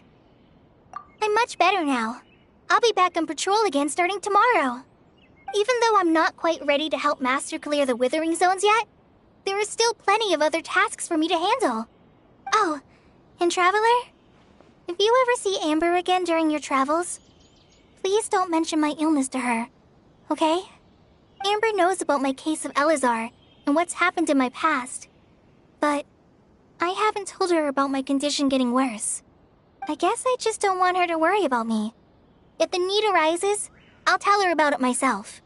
All right, we understand, Kale. I hope you have a safe trip to Sumeru City and get to meet the Dendro Archon there. Kinda hard to believe that Master Tighnari can cook, isn't it? His culinary techniques are very polished, but his taste is a little, unusual. It's not really his fault, though. He just has a sensitive tongue and nose, so he prefers much lighter flavors. The last time I went a little too heavy on the spices for my pita pockets, Master started having a sneezing fit. Of course, I never heard the end of it after that. I hope you have a safe trip to Sumeru City and get to meet the Dendro Archon there. See you later! Be sure to come back often. Even though Master didn't admit it, I'm sure he wants to see you again. 2, 3. Committed to memory. Single one missing.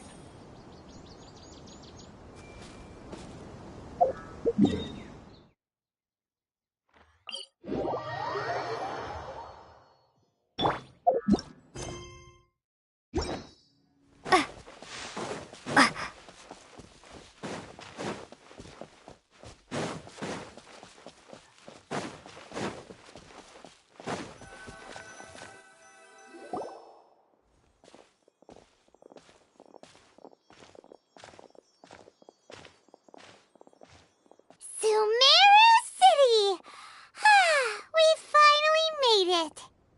Oh, did you see that? When those people entered the city, something on their heads lit up.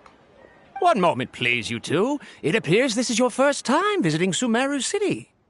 Oh, yeah, that's right. But how did you know that? Because there's currently no information on either of you in the Akasha. But no need to worry, that won't prevent you from entering the city. In fact, the Academia conveniently provides each traveler to Sumeru City with a device. Perhaps you two have heard of the Akasha before. It's our beloved Greater Lord Rukkhadevata's lasting legacy, a treasure trove of collected knowledge. After centuries of tireless research on the Akasha, the Academia created one of its most ingenious inventions, the Akasha Terminal. As long as you are within Sumeru's borders, you may use an Akasha terminal to connect directly to the Akasha and access any knowledge you need. I should mention that due to technical limitations, the operation of Akasha terminals will be much smoother and more effective in large cities such as Sumeru City and Port Ormos. Oh, so this is the thing that Tainari was telling us about. It sounds pretty amazing. You two are quite fortunate. Until recently, it was standard practice to only issue Akasha terminals to outlanders who spent an extended amount of time in Sumeru. However, this policy was recently changed, and now all travelers are issued one upon arrival. Here are your Akasha terminals. Please handle them with care. It kind of looks like a leaf. To activate it, simply hold it in your hand and say the following phrase to yourself. May the mighty God bless us with their voice of wisdom. Oh, says this little doodad lets you access knowledge. Maybe we can use it to find a way to meet Lesser Lord Kusanagi. Let's give it a try. Ahem. May the mighty God bless us with their voice of wisdom.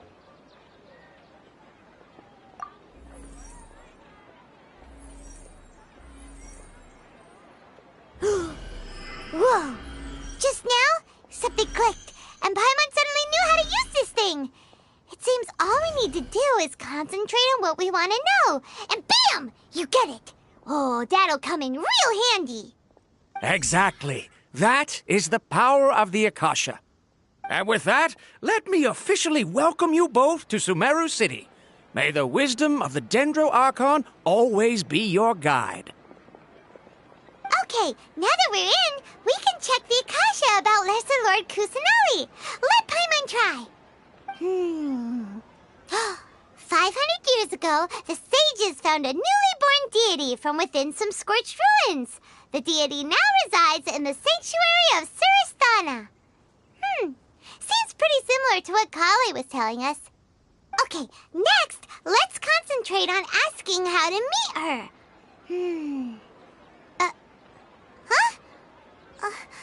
Paimon doesn't sense anything. The Akasha didn't respond to Paimon's question. Oh, come on! Ugh. Focusing on this question feels like when you have something you're trying to remember and it's on the tip of your tongue, but you just can't think of it. Ugh, Paimon's brain is exhausted. Oh, smart idea. But what are you going to ask it?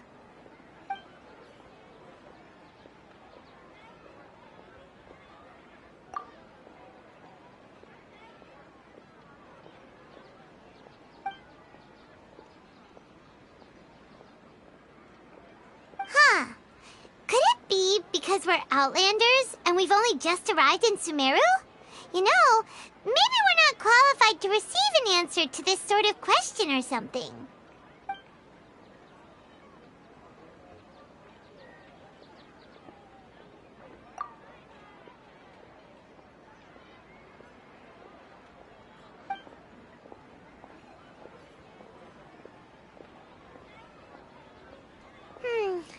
You too?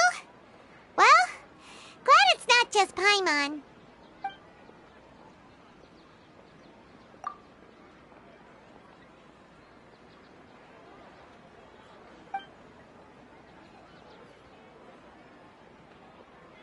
Uh-oh.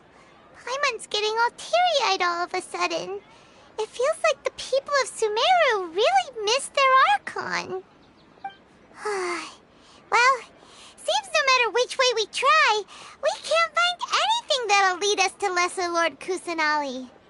Guess our only choice now is to try meeting with the researcher that Tainari recommended. He's from Sumeru and even has a position in the Academia.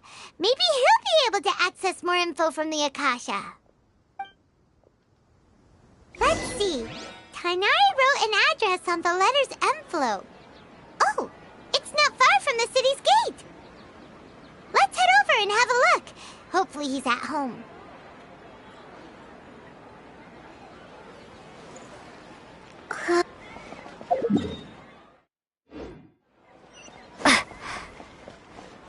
Watch out for... How can my own brother say something like that? Hello, are you Rohawi? Yes, that's me. Can I help you? Great! You see, Tainari sent us here and... What? Tainari? Please, there's no need to say anything, really. Sure, I admit that the article I published last month wasn't my best work, and maybe the data didn't produce the most convincing results, but... Here! This is a letter from Tainari! Oh, let me see... Oh! Ooh, what a relief. You two nearly scared the life out of me.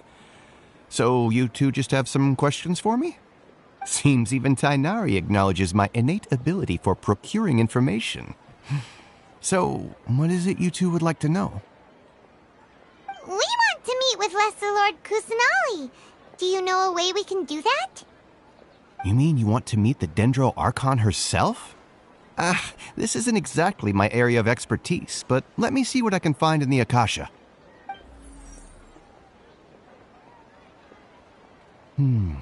Sorry, the Akasha didn't respond to my query. What? You too? But what about your abilities for getting information and all that? Paimon was sure you'd be able to access more info than we did. Well, as I said, this isn't my area of expertise. I am but a lowly researcher, so the Akasha doesn't see a need for me to know more about the Dendro Archon. All I know is that ever since Lesser Lord Kusanali returned to Sumeru, she's never left the Sanctuary of Sorasthana or made a public appearance. Huh. Didn't expect her to be such a mysterious figure. The Dendro Archon is somewhat of a recluse. Perhaps she just doesn't want to entertain visitors, which would explain the lack of information in the Akasha. But then what can we do? No need to worry just yet. I'm only hypothesizing here. You could certainly try asking around and see if anyone else has ideas. And besides, you two should consider the bright side of things. Not being able to see Lesser Lord Kusanali may not be a bad thing. In this world, there will always be information you cannot obtain from the Akasha and things you can never accomplish. Knowing when to yield is a form of wisdom. Take me, for example. It's a miracle if my brain cells can spit out one paper every 3 years. But Tainari?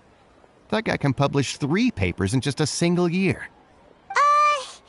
Okay. Thanks for your advice. Don't mention it. If you two ever want information about things like who's been promoted within the Academia or relations between the 6 great sages, come find me.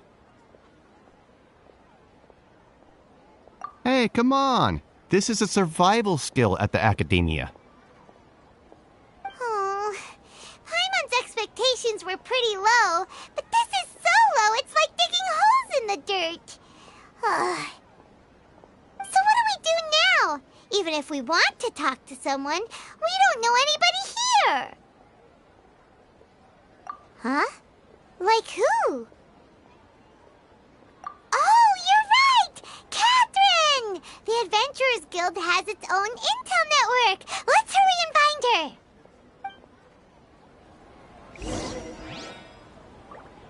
Anything else you'd like to ask about? Sage is the highest rank for an Academia researcher. Since the institution's founding, each of the 6 great sages represent the finest mind and leader of their respective darshan. one Grand Sage is chosen from among the 6 sages to serve as the head of the Academia. The current one is Sage Azar of the Rotawahist Darshan. Since ancient times, the sages have contributed immensely to Sumeru. The widespread usage of the Akasha is thanks to their hard work. Anything else you'd like to ask about? I just knew you'd be curious about that. Although the 6 Darshans conduct research in different disciplines, their sages frequently interact with one another when managing academia affairs. In the Immorta, our leader is Sage Nafis. His temper is legendary. We researchers are terrified of him, and even the Grand Sage gives him some leeway. He hasn't shown his face lately, though. Rumor has it that he's currently involved with some major project. Thankfully, he's been so busy that I was able to publish a paper. Anything else you'd like to ask about? See ya. Take a page out of my book and learn to look on the bright side of things. Hey! Don't forget that. Yes, we must document everything.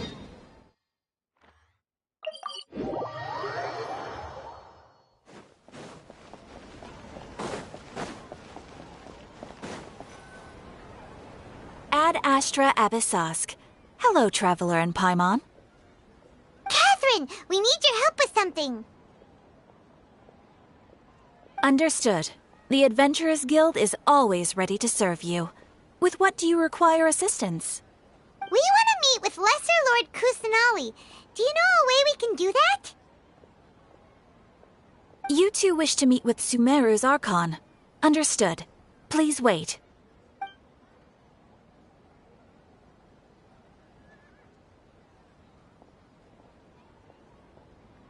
I apologize, but I am unable to call up any relevant information in the Akasha. I'm also unable to locate any pertinent information in my personal memory. Aww, another dead end. Well, if Catherine can't help us, then we really don't know anyone else to ask now. Please do not worry. I may know of someone who can help you two. In Sumeru, the Adventurers Guild does not serve as the vanguard of information. Rather, there are numerous active mercenary groups collectively known as the Eremites. They take on various contracts and work all across Sumeru, so they naturally accrue intelligence. An Eremite brigade called the Corps of 30 is in charge of Sumeru City's defenses. Not only are they the oldest brigade, but they are responsible for managing and coordinating the affairs of all other mercenary brigades. Corps of 30? What a weird name. Supposedly, they are named as such because their ranks numbered 30 at their inception. Asfand, an advisor with the Corps of 30, maintains good relations with the Adventurers Guild.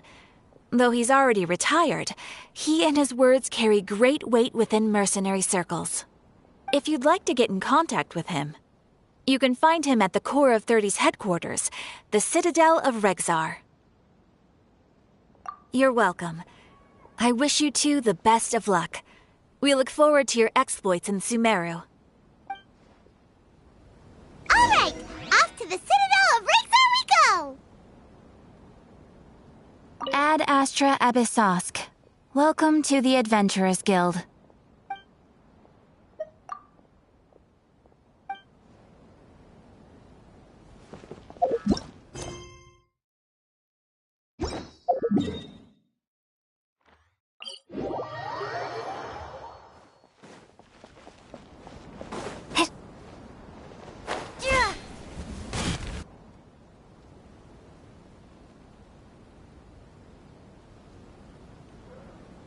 Welcome. The Adventurers Guild told me to expect you two. It's nice to meet you, Asfand. We'd like to ask you about something.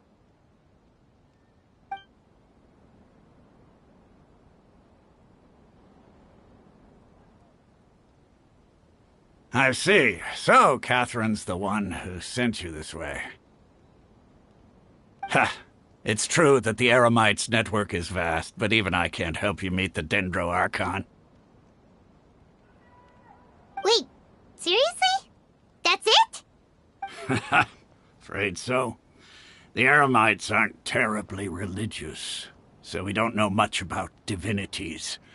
As far as the Akasha goes, we can access even less than you.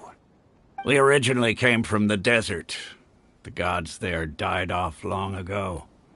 Since those days, we've used our own 2 hands to carve out a living. We don't beg gods for their aid.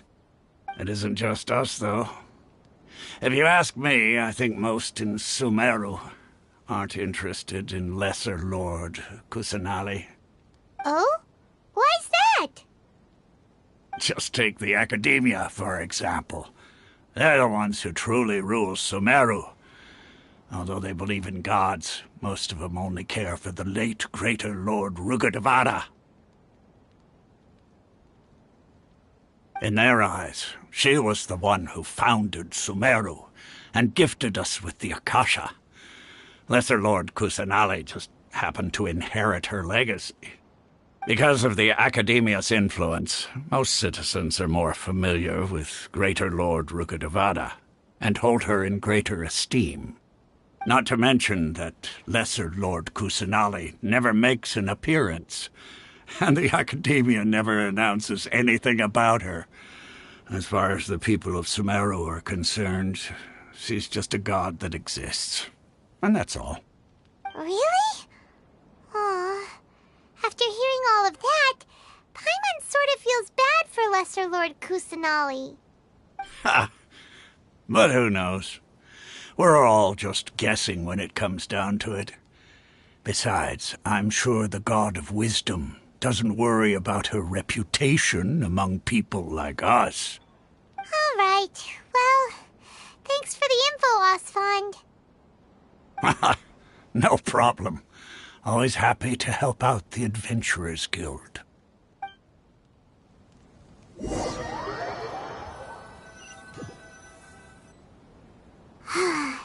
Seems Osfond was right about most people's attitudes here. Not only are they not interested in the Dendro Archon, they even say stuff like, if the Akasha doesn't think I should know, then I don't need to know about it. We've been asking for information non-stop ever since we got to Sumeru. But the harder we try, the more helpless everything seems. Isn't there at least one person in this entire city who cares about Lesser Lord Kusanali? Oh, you two are interested in Lesser Lord Kusanali? Huh? Who are you? From the sound of it, you two are Outlanders who recently arrived here. You've been asking around for information on Lesser Lord Kusanali, right? Oh, I'm sorry. I forgot to introduce myself. I'm Dunyarzad, one of Lesser Lord Kusanali's faithful followers. Whoa, really? Then do you know how we can meet with her? I'm afraid I can't help you with that. But your conversation earlier did happen to remind me of a legend about the Dendro Archon. Sure. It goes like this. Long, long ago, there was a man who heard a prophecy. It predicted that a great calamity was about to befall him. Panicked by what he heard, the man sought out the Dendro Archon in hopes that she would bless him with the wisdom to help him escape his predicament. The man journeyed across deserts and through rainforests and experienced tribulations of every kind. However, he still couldn't find any trace of the Dendro Archon. In despair, he thought, alas, the Archon has abandoned me. He then had no choice but to sorrowfully resign to his fate. Okay, and then what happened? And then, the calamity came. But to his own surprise, the man felt somehow emboldened by the trials of his journey. By relying on his own strength, he managed to overcome the adversity. At that moment, a bird perched upon his shoulder.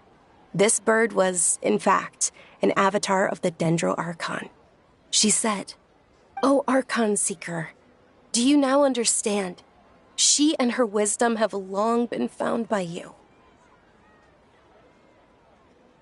Along your journey, we were in every flower and blade of grass, every ray of sparkling sun, and every breath of dancing wind.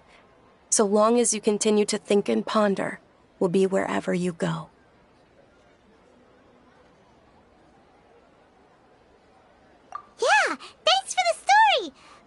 feels all warm and fuzzy inside after that. In a way. It seems like this story is also one of the Dendro Archon's avatars.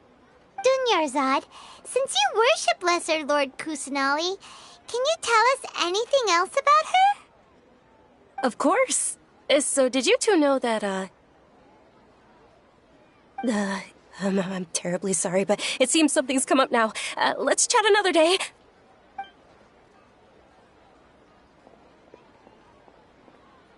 Hey, wait! What the heck just happened?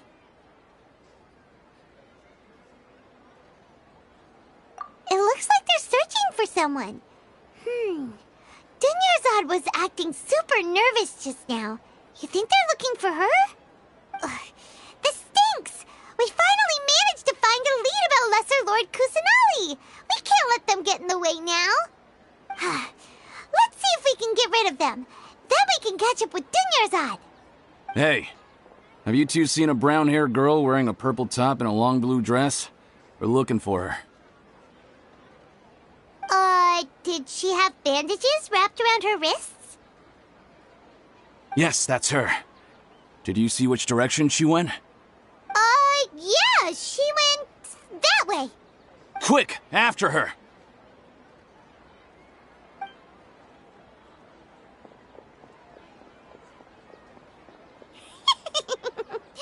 That should keep him busy for a while. Let's hurry and find Dunyarzad.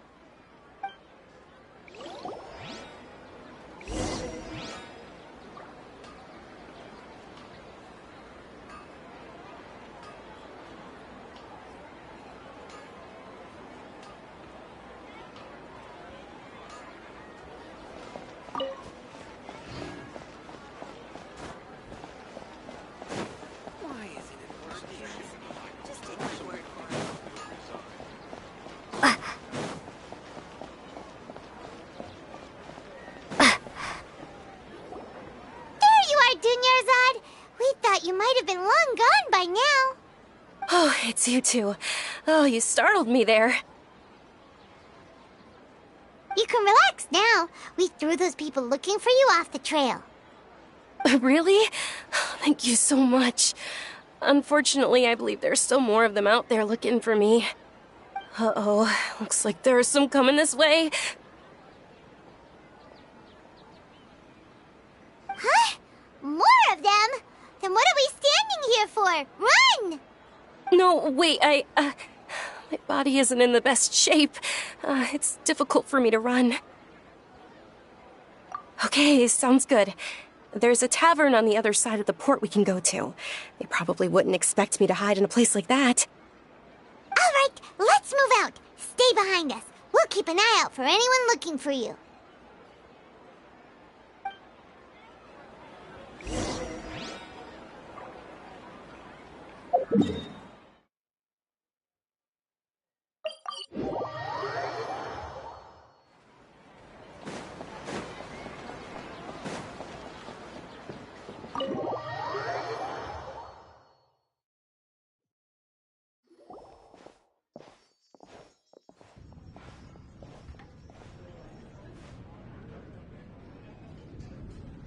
We made it. Oh, they shouldn't be able to find us now. Wait, stand down, Dia.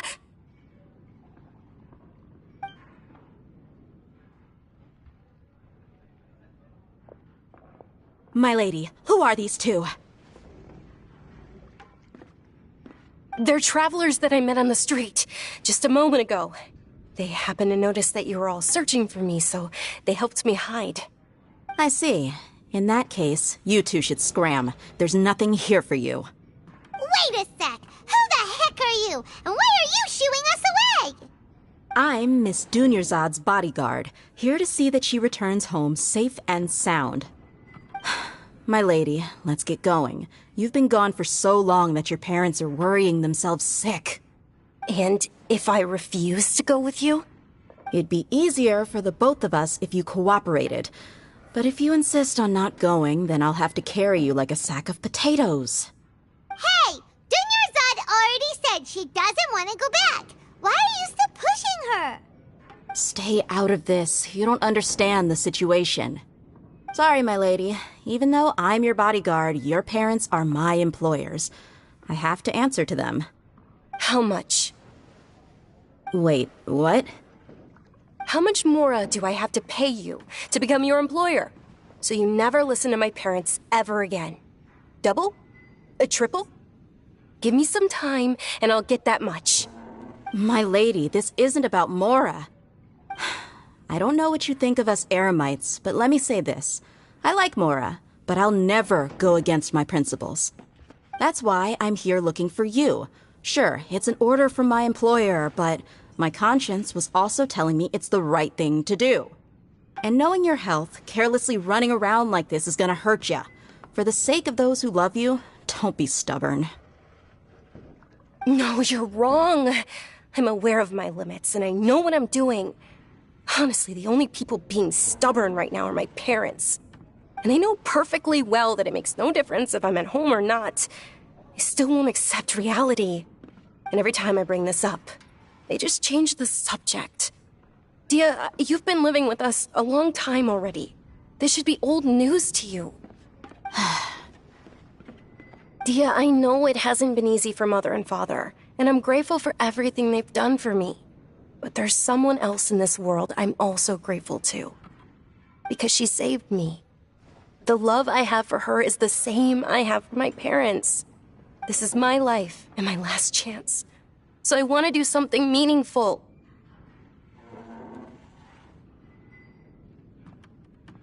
My lady, are you sure what you're doing now is meaningful? Yes, I'm sure. At least, it is to me. Fine, I won't ask you to return home anymore. But let me make something very clear. I'm only doing this because I respect your determination, not because I agree with you. Thank you, Dia. Sorry for being so rude just now. My nerves were acting up. And I even brought up your payment in such an offensive way. Don't worry about it, my lady. I did say that I like Mora. Besides, that's our next topic of conversation. Today's little excursion caused such a ruckus that every single bodyguard at the estate was deployed.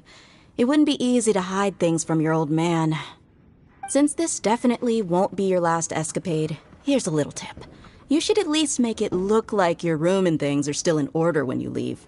Also, you'll need someone to cover you for when you're out and about. So, I'll let you hire me, my lady. This way, everyone wins. As for the pay, let's say half of what your father pays me. We can settle the bill when we return to the estate. Okay, deal. Yay! Looks like they've reached an understanding.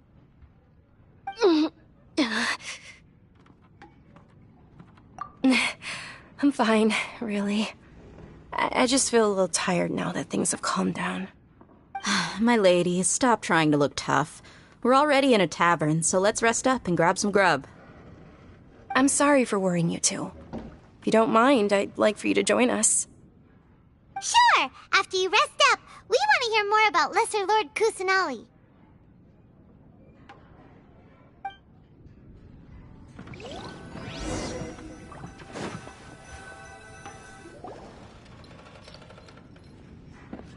Ha! Well, if it isn't Dia. Haven't seen you in nearly half a year. Word on the street is that you're a bodyguard for the Homayani family now. Ha! Don't you find that kind of work boring? Nah, you get used to it. How about a menu over here? You got it. Huh? Isn't this little Miss Homayani herself? We don't get to serve personages like you very often. We'll be sure to prepare our very best. Thank you, sir, but there's no need.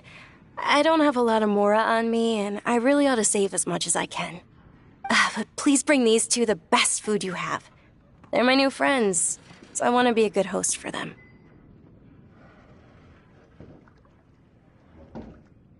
Yeah, we're already super grateful for everything you told us about Lesser Lord Kusanali. How about our charcoal-baked Agelenach cakes? They're our signature snack, and they run cheap. Look, other customers over there are eating some now. They look kind of burnt and dry. Paimon will pass. Hey, come on! Paimon has personal preferences too, you know. Dunyarzad, we asked a lot of people when we first arrived, and almost nobody was interested in Lesser Lord Kusanali. So, what made you want to follow her? Well, remember when you asked me if I knew how to meet the Dendroarchon? Even though I don't know how, I think I've actually seen her before.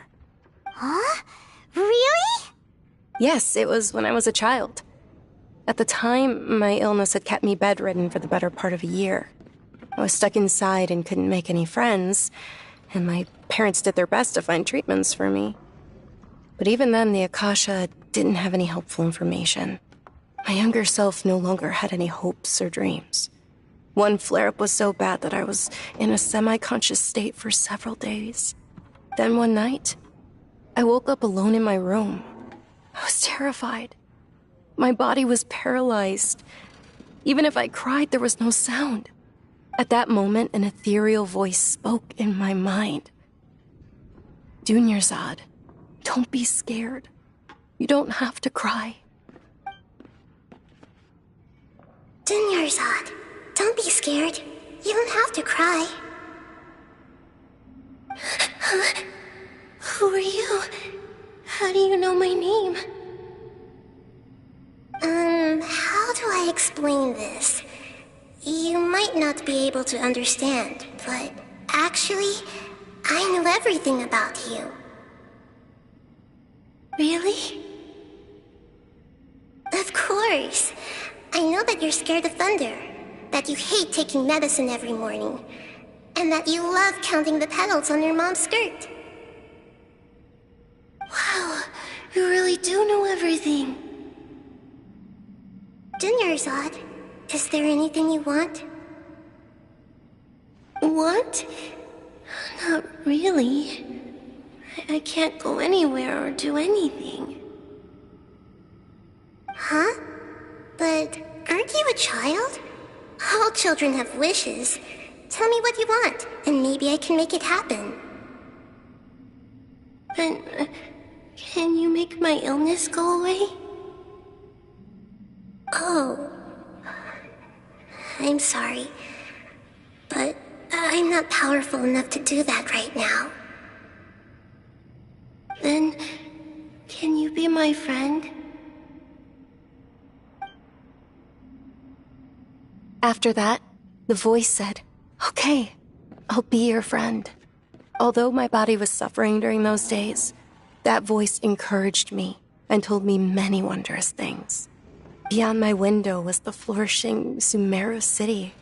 Beyond the city was a lush rainforest. And beyond that was the wall of Samiel, deserts, and all of Tevat. Once I finally made it through that bout of illness, I couldn't hear that voice anymore. I told my mother about it, but she said that I must have been dreaming. But I know that that voice wasn't a figment of my imagination. Before that, I had never heard of Tevat. Yes, for sure. If it weren't for that voice, I would have never grown curious about the outside world, nor would I have learned how to read and enjoy so many books. That voice sparked a desire for wisdom. It had to have been the Dendroarchon. I've been hoping for a chance to repay her kindness. In fact, I was running around today to help prepare the Sub-Zerus festival for her. What's the Sub-Zerus festival? It's Lesser Lord Kusanali's birthday, which was the day that she was found by the sages. It's actually an old holiday that originally celebrated Greater Lord Rukkhadevata's birthday. When she passed away, the holiday eventually became a celebration of the Lesser Lord's birthday. I heard everyone was overjoyed when they welcomed her back to Sumeru. In those days, the festival was a huge deal. But because of the Academia's influence, people have gradually lost interest in the festival.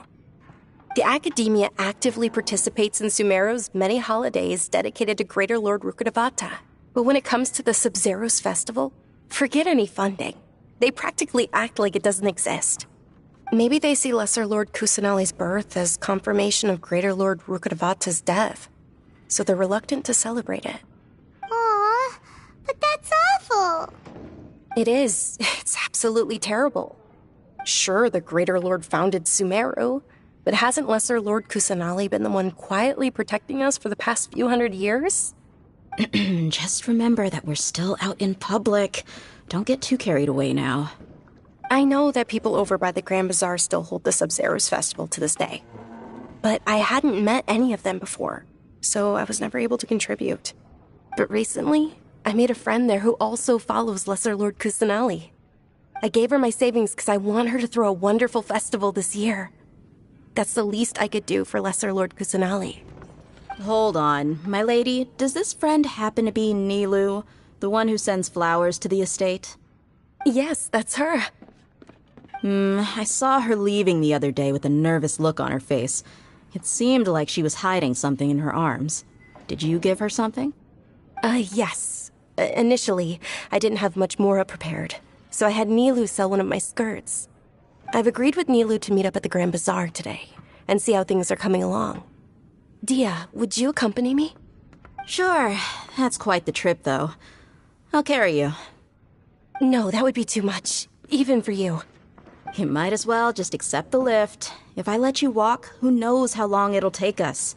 And if anything happens to you, then I'd really never hear the end of it from your father.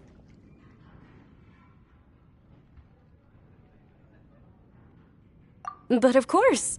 Nilu will be thrilled to hear there are more people interested in Lesser Lord Kusanali.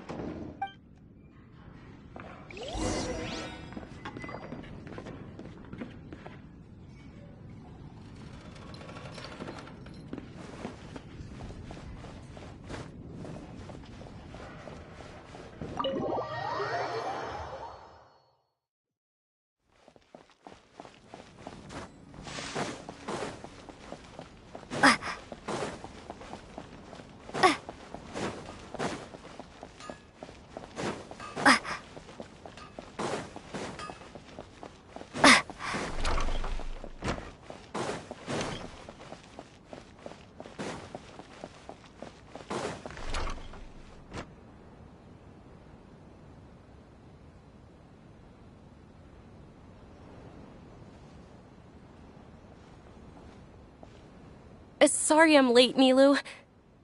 Oh, Dunyarzad. It was taking you so long that I assumed you got trapped at home, but you made it in the end. Uh-oh. But if Dia's here, that means you got caught, right? You could say that, but everything worked out. She's on our side now. Not completely. Oh, and who are these two? Oh, meet the Traveler and Paimon, my two newest friends. They're visitors who just arrived at Sumeru City and are looking for information on Lesser Lord Kusanali. So you're followers from another land? That's wonderful. You two absolutely mustn't miss the Sub-Zero's festival.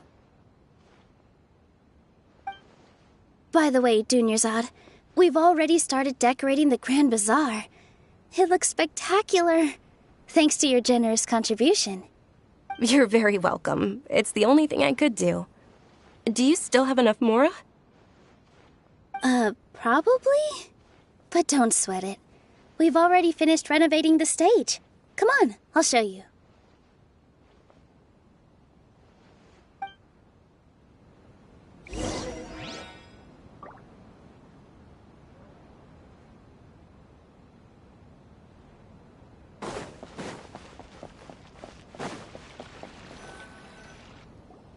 Wow!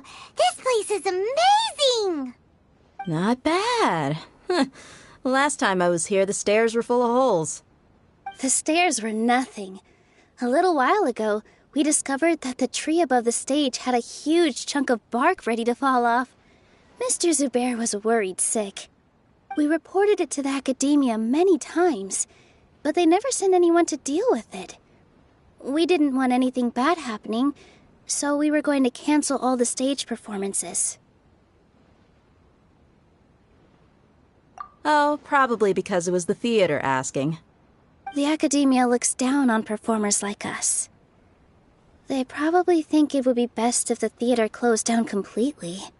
We can't let that happen, though. Not only would everyone involved in the theater go hungry, but then we wouldn't be able to hold the Sub-Zero's festival anymore. Thank the Dendro Archon for Dunyarzad. With the Mora she gave us, we hired someone to patch up the tree, and we also gave the stage a much-needed makeover. The stage is going to be even prettier when it's festival time. I can't wait for you to see it. And I can't wait to see you on the stage. You've been practicing so long already. It's almost time for your dream to become reality. It's our dream. I'll do my best for the two of us. Nilou, what are you gonna be doing at the festival? She'll be dancing the dance of Sub-Zeros, the most important performance at the Sub-Zeros festival. Dunyarzad, have you told him the origin of this holiday? I only told them about the Greater Lord and Lesser Lord so far. Okay, then I'll tell you two about how this holiday came to be. According to legend, the Sub-Zeros festival was originally the Goddess of Flowers' birthday celebration for the Greater Lord. A long, long time ago, on one of Greater Lord Rukkhadevata's birthdays, her friends threw her a celebratory banquet. Some of the gods got drunk. One started playing music, and the Greater Lord started singing, so the Goddess of Flowers began to dance. As she danced upon the grass, countless beautiful parisaras began to bloom wherever she stepped. Those brilliant purple flowers became her dazzling stage. All the gods clamored, "Oh, if only time could stop at this very moment." Of course they did. When people mention the gods, they always think of the Archon War. But Sumeru's gods also had happy times. Although they aren't around anymore, they're preserved in our tradition of dance. This outfit I'm wearing is apparently based on how the Goddess of Flowers looked.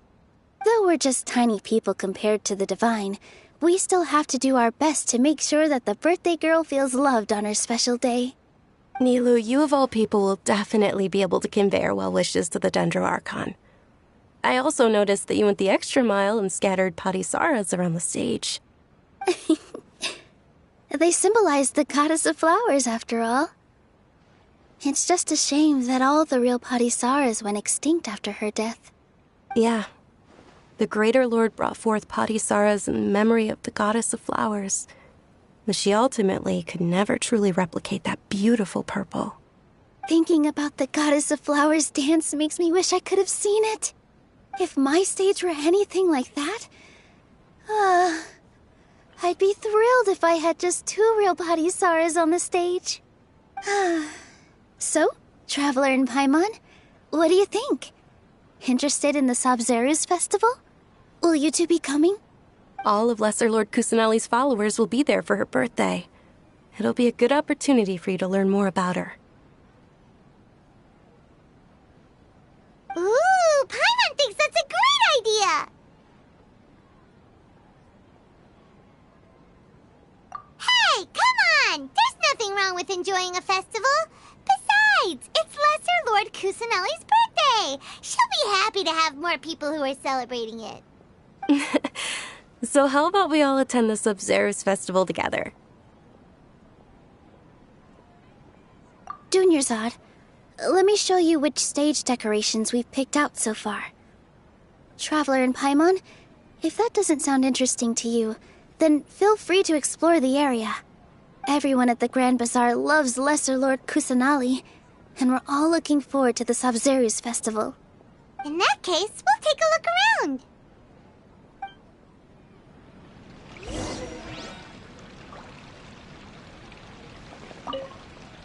Huh. Revamping the stage for the festival couldn't have been easy, that's for sure. I bet this year's festival will be one to remember. I don't know much about the Grand Bazaar, but I do know that the residents here have a penchant for song and dance. 2 things that the academia doesn't particularly approve of. Oh, and the perfume sold around here is a lot better than what you'll find elsewhere. The fragrances are longer lasting and they're gentler on your skin and... I mean, that's what I've heard at least.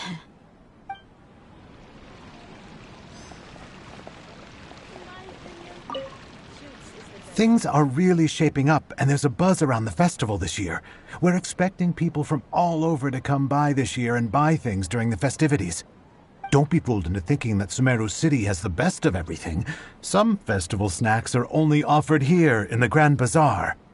And when it comes to musicians, dancers, or singers, the Grand Bazaar's got the best of the best. Sure, those folks at the Academia might not like it, but what's a festival without song and dance?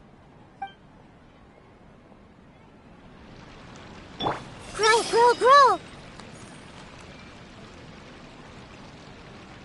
This might hurt a little.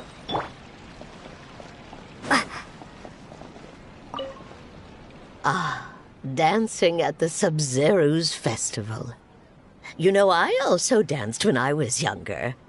As a child, I even asked my grandmother why we performed the dance for the Lesser Lord when it was originally done to honor the Greater Lord. My grandmother said that Greater Lord Rukkhadevata is a beloved deity and honored by all, and Lesser Lord Kusanali is too. If the goddess of flowers ever knew Lesser Lord Kusanali, then she would certainly have wished to be her friend and hold celebrations for her too. The Sub-Zero's festival has been losing its appeal over the years. That is, until a wealthy benefactor stepped in this year and brought the festival back to life. I heard she forked out a lot of mora to make it all happen.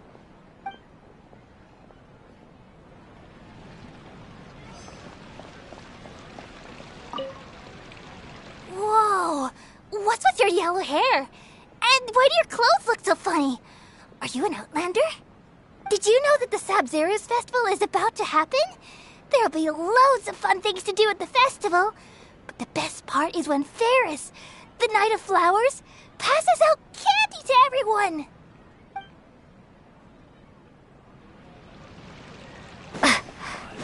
Is there no future for me?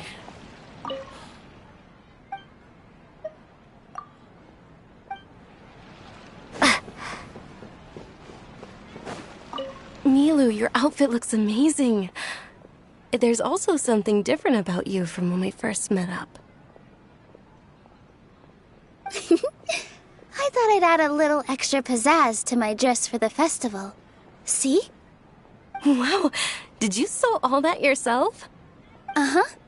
Sewing is a fundamental skill for everyone in the theater company because we make all our own costumes. Did you know that Mr. Zubair not only can make costumes, but props too? I've noticed that you can't keep your eyes off this crown. Would you like to try it on? May I? Of course. The legends say that the goddess of flowers had beautiful horns on her head, so this crown was made to reflect that. Dunyarzad, you look absolutely stunning with it on. It's like I'm looking at the goddess of flowers herself.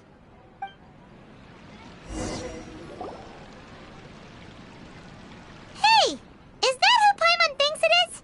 It looks like Catherine.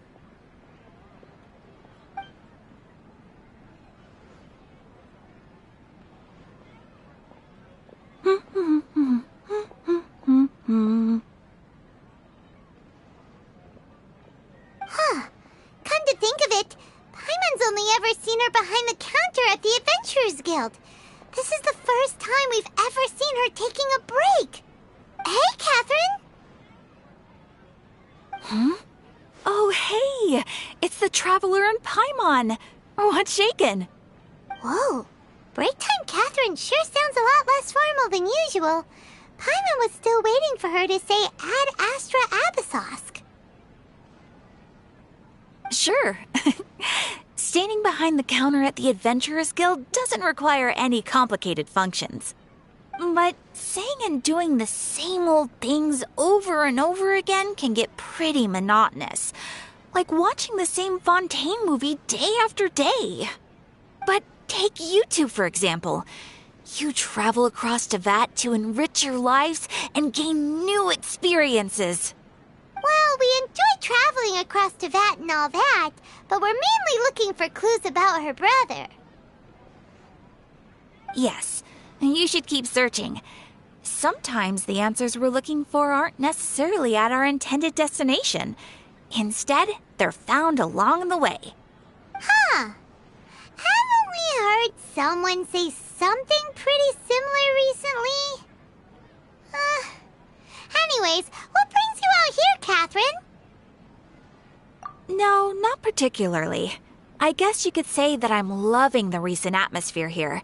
If festivals bring happiness to everyone, then that's where their true value lies. Oh, it looks like it's about time for me to be heading back now. Alright, we'll see you next time at the Adventurers Guild. Oh, by the way, thanks for connecting us with the Eremites. We've already made some great friends in Sumeru City thanks to you. I'm sure you two will get along well with the people here. You've already been blessed by the element of Dendro after all. See you around.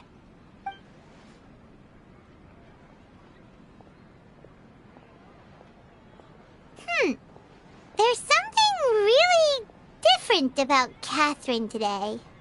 Hey, Traveler. Paimon. Oh, hey, Dia. What's going on? I've got something to tell ya. My lady knows you're looking for ways to meet Lesser Lord Kusanali, and she's been trying to come up with a way to help you. Well, I have an idea that might help. Are you serious? We'd love that! It might not necessarily pan out, so don't get your hopes up too much. I'll need to take you two somewhere and ask someone some questions. My lady is feeling a little worn out at the moment. Nilu's found a place for her to rest. After I take my lady home, let's meet in front of the Citadel of Regzar. Sounds like a plan!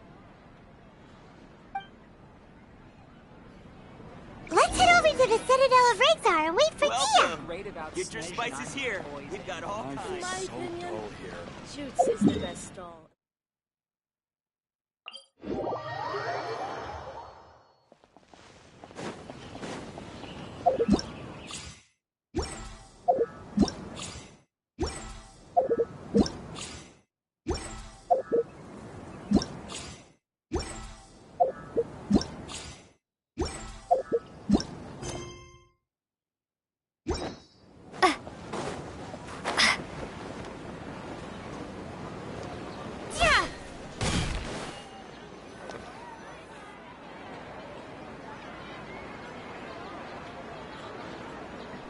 Sorry, I'm late.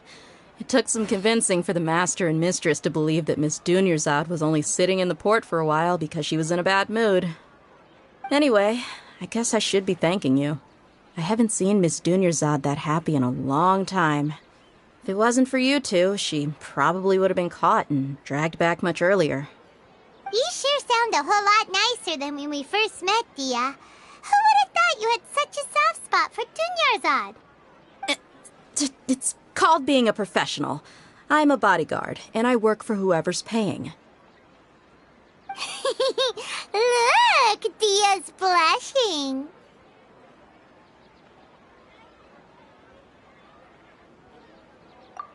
Listen, you two. I don't expect to be working for Miss Dunyarzad very long, but I hope to finish things on a positive note if possible. Let's cut the chit-chat and head into the Citadel. We'll see if the person I know has a way for you two to meet with the Lesser Lord.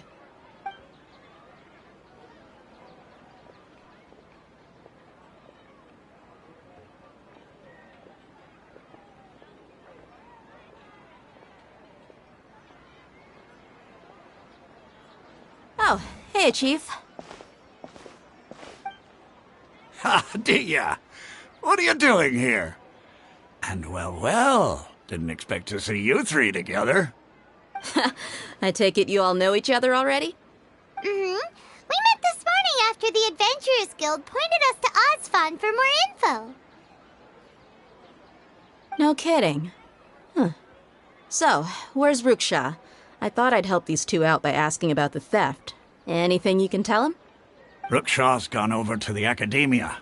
The Grand Sage recently ordered Sumeru City to begin bolstering its defenses, so people from all over have been called back to the city.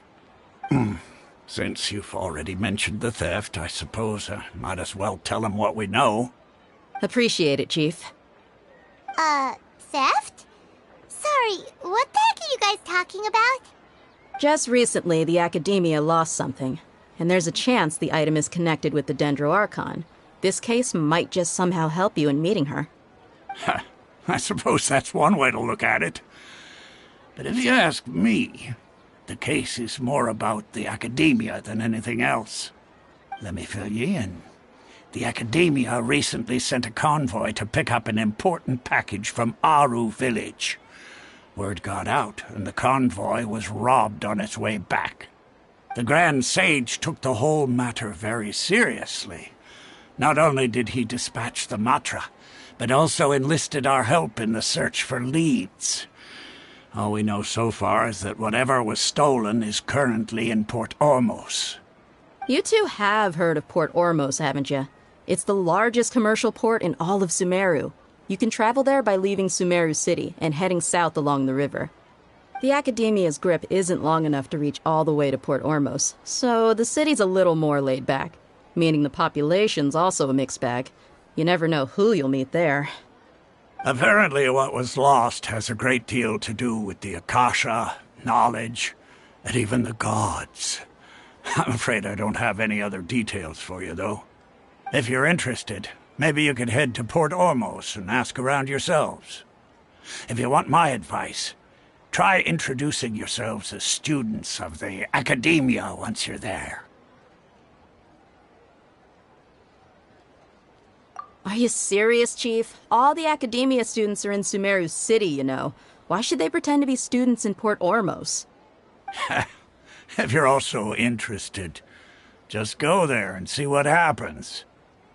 Count me out. I've got plenty of work to do here for the Homayani family. And take it from me, if you two really do decide to visit Port Ormos, you'd best watch your backs. Let's just say that the Eremites there aren't nearly as friendly as those here in Sumeru City. There are even some extremists who go around shouting slogans like, "Retake Sumeru for King Deshret." Word is that more and more are joining their movement. They're becoming a real headache for Chief and the others. You bet they are. King Deshret's been dead for thousands of years. Now they start spreading rumors of his return. Ridiculous. Not everyone's like you, Chief. Even the desert natives who abandoned their homes in the wilderness still wish to have a god of their own. Well, Traveler, that's about all the information we have for you. Thanks, Dia, and you too, Osfond. Since we've gathered all we could for the moment in Sumeru City, let's head to Port Ormos and see what we can find next. Miss Dunyarzad is looking forward to seeing you both at the Sub-Zerus Festival, so be sure to get yourselves back here in time for that. Good. Then we'll see you both at the Sub-Zerus Festival.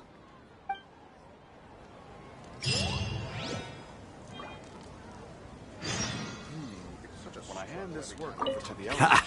You two must really be something if you've got Dia the Flame Mane speaking on your behalf. The Corps of 30 isn't officially overseen by the Academia, but because we're hired mercs, there's still lots of sensitive intel that I can't reveal to you. In the end, when it comes down to it, the city's safety is both the Corps and Academia's top priority. I've told you all I can about what was stolen from the Academia. As for why you should pretend to be students in Port Ormos, I'll leave that for you to find out yourself.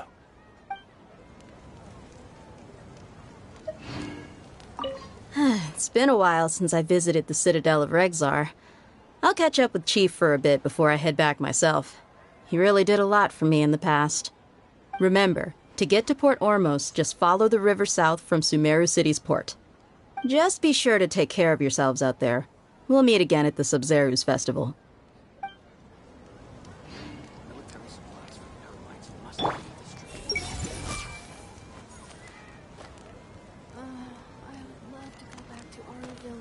Everyone hold hands!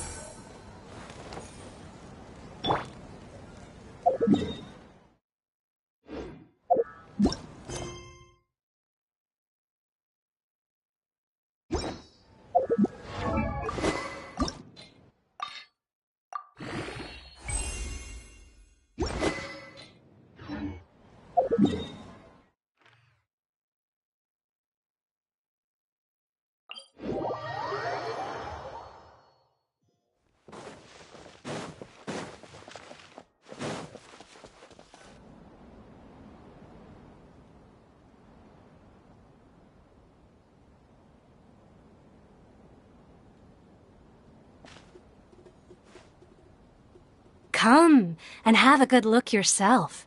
Traditional spices of the highest quality, made with pride and experience.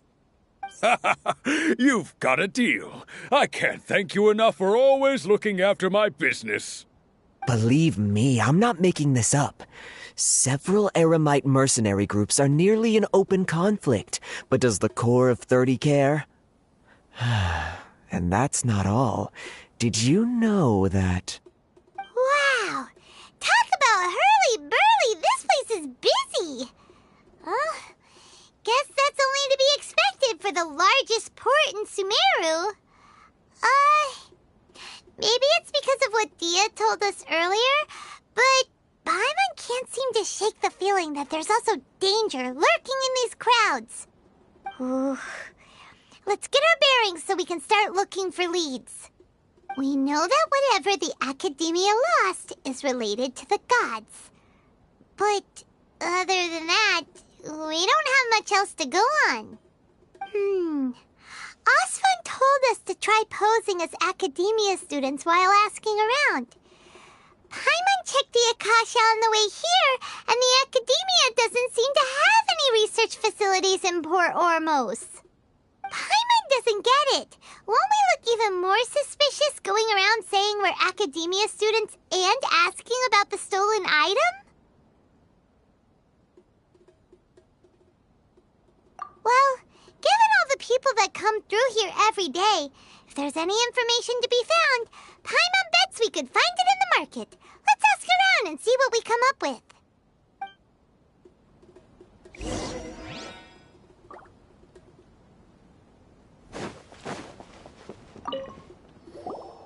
Welcome. Welcome. How can I help you two? Hi there. We would like to ask you a question.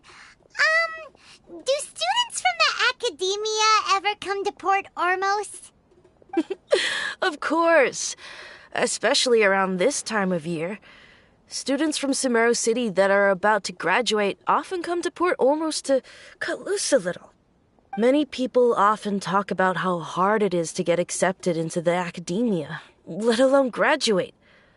But those who finish their studies and go on to become full-time researchers at the Academia have it even harder. Sure, we may not be Sumeru City, but Port Ormos offers beautiful scenery and a stress-free environment.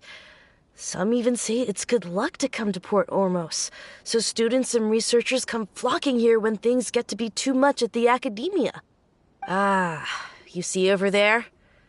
Those are students from the Academia.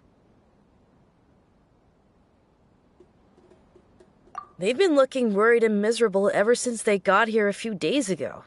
If you ask me, the life of a merchant is better. So long as the Akasha teaches us what we need, then life is good. Those students seem to be discussing something. Let's see if we can listen in.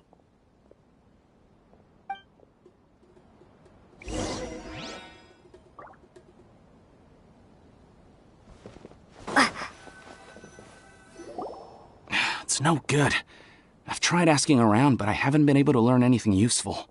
Not to mention that a bunch of scary-looking Eremite mercenaries have been posted along the streets now. There's been a lot of fighting between the different Eremite factions in Port Ormos. If we choose to move on our own, then it would be wise to steer clear of them. Especially the group that's constantly shouting some stuff about King Deshret and some resurrection. I've even heard that the Citadel of Regzar is starting to get fed up with them. What was that group called again? Ein something or other? They're called Ein El Akhmar. Today, I heard that the thing we're after might be in their possession at the moment. Wait, come again? Don't you see? Many of the Eremites in Port Ormos deal with trading this kind of thing. They're usually pretty wary of outsiders, but not so with students of the Academia. It's because the kind of goods that students are looking for aren't the kind of goods that Eremites are after. As long as they know you're a student, then deals can be made. I've heard that Ain al-Hakmar likes to set up shop at the Jafar Tavern. Supposedly, if you're willing to part with 500,000 mora, they'll give you info on anything. Wait, did you say 500,000?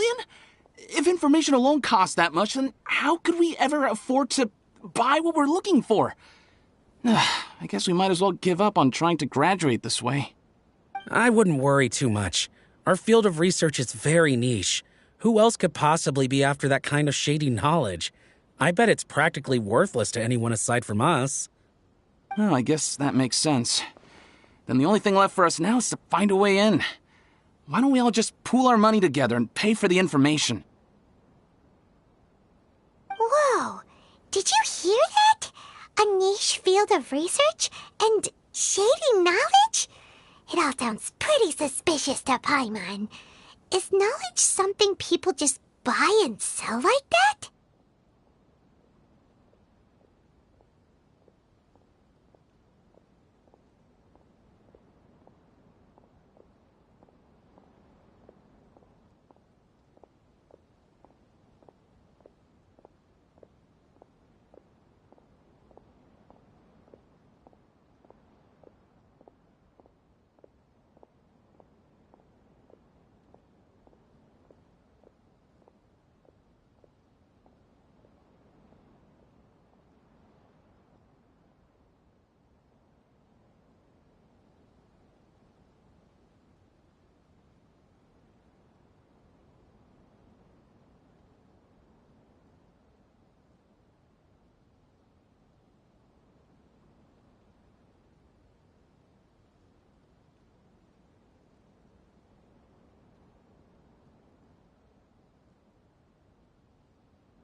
just said buying information is going to cost us 500,000 mora. Have you lost your mind?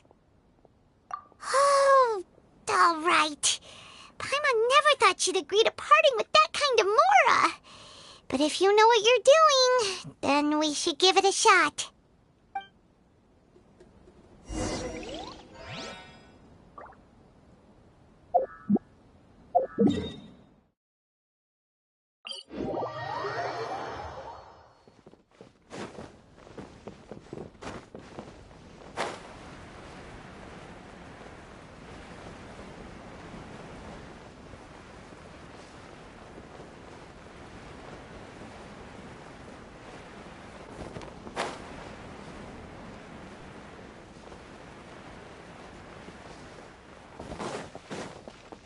This is the place we heard those students talking about. Let's find a seat somewhere and see if we can spot the group they mentioned.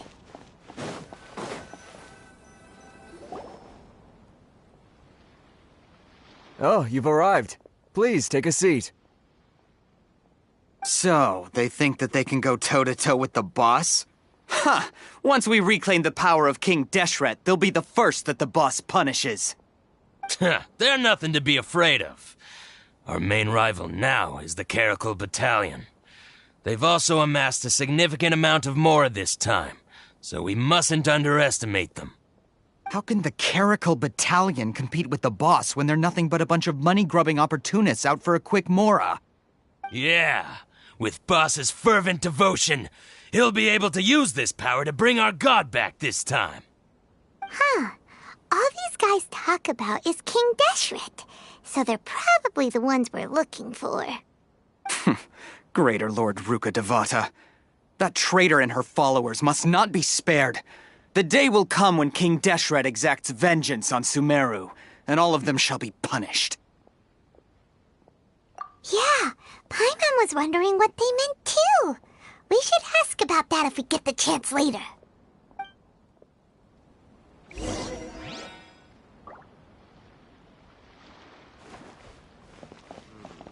Should I adjust the shipping schedule? Huh?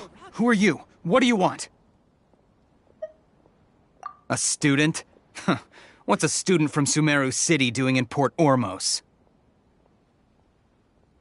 Ah, well, if it's info you want, you've come to the right place. The question is, can you afford it?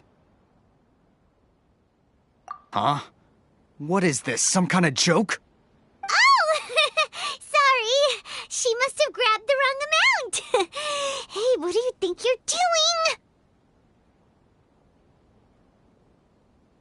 Oh, Paimon can't stand to see so much more go. But there's no other choice right now.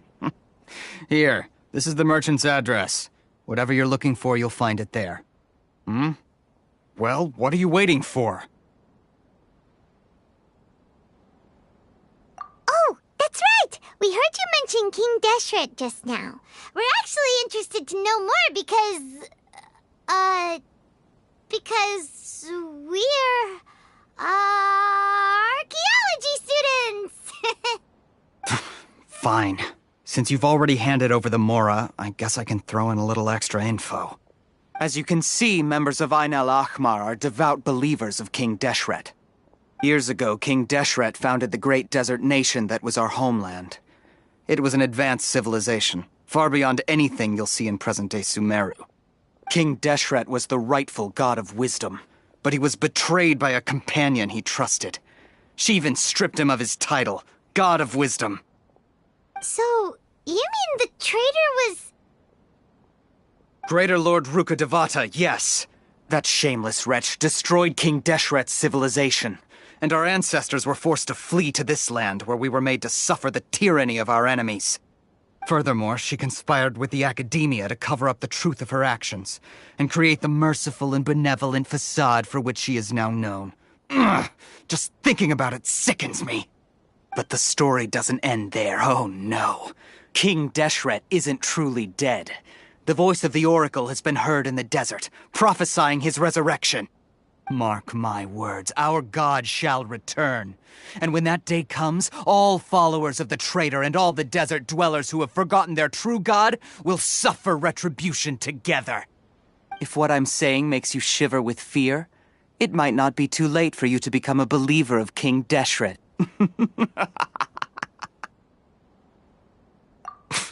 I don't have anything to say to you academia people about that. I think this conversation has reached its end. Not just yet. This man is a fraud. Huh? You again? Deranged academia lunatic. Yes, it's me again. I already warned you that if you weren't willing to sit and discuss things with me, I'd take measures to make things uncomfortable for you. Listen to me. That address he gave you is fake. Or at least, you won't find a merchant waiting for you there. This group has been boasting all around that they can provide information on a certain item as a means of luring people into their territory. Once you show up, they keep up the act until they have hard evidence that you want to purchase said item. Then they use that to squeeze you for all the mora you're worth. Hey! Shut it, Alhaitham! What are you playing at, trying to ruin our business like this, I told you the other day. I wish to discuss my terms with your boss. Ha! The boss made it perfectly clear that he won't negotiate with you. Yes, and in no uncertain terms. But that was then. It does not preclude him from changing his mind in the future. I'm warning you. Don't push us, or this could get ugly. We don't usually get rough with people from the academia because it just complicates things. For a lunatic like you, though, we might just have to make an exception. If you're suggesting that we escalate this from a verbal exchange to a physical one, I accept. After all, even the Archons used war to negotiate the ownership of Tevat. If, on the other hand, we can't agree on any means of negotiation at all, then I'm afraid my next course of action will sting a little more than the mere falling through of a few business deals. I will jeopardize the Eremite's reputation, which I know you value above all else. I am quite confident that if I began to take such action, your boss would willingly approach me himself. However, I fear that by then, some things will have happened that cannot be undone. Also, a word of advice. I suggest you tell your boss exactly what happened here today. Otherwise, he might blame you for not telling him in the future. What did you say? Consider this. Have I ever failed to follow through on my word in the past? This guy is really out of his mind. Okay, then. If you really have a death wish, let's meet a week from today. The pier in front of the Pharos Lighthouse, 4 o'clock in the afternoon, sharp. Don't expect us to hold back. Not so fast. First, you return the 500,000 mora to them.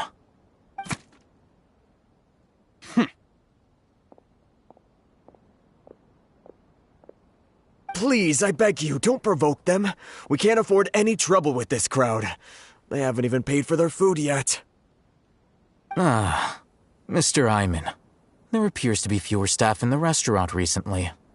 This wouldn't happen to be because they're all busy spreading the word to the students, would it? Well... Someone who chooses to do business with a group like that really can't afford to get so flustered the instant someone confronts them about it.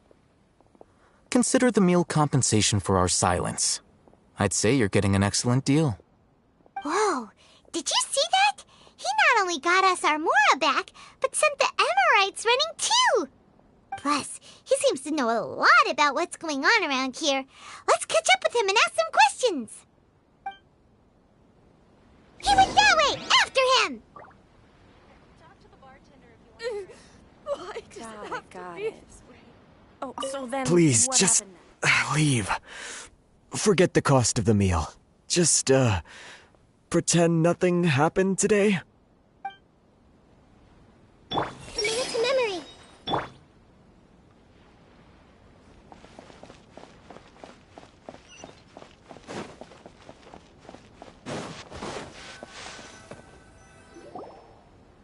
Wait up! It's Alhaitham, right? What do you want? No need for thanks. My goal was to get to them, and you two gave me just the opportunity I needed. We're even. Oh, I advise you to keep your distance from them. Since they weren't able to make off with your Mora in the end, they might harass you again in the future. All right. Goodbye. Hold your horses! We still have something to ask you about! Since you tore through their scam right in front of them, you must know the real story about certain something, no? Who exactly are you two? And why are you inquiring about that? A student. Right.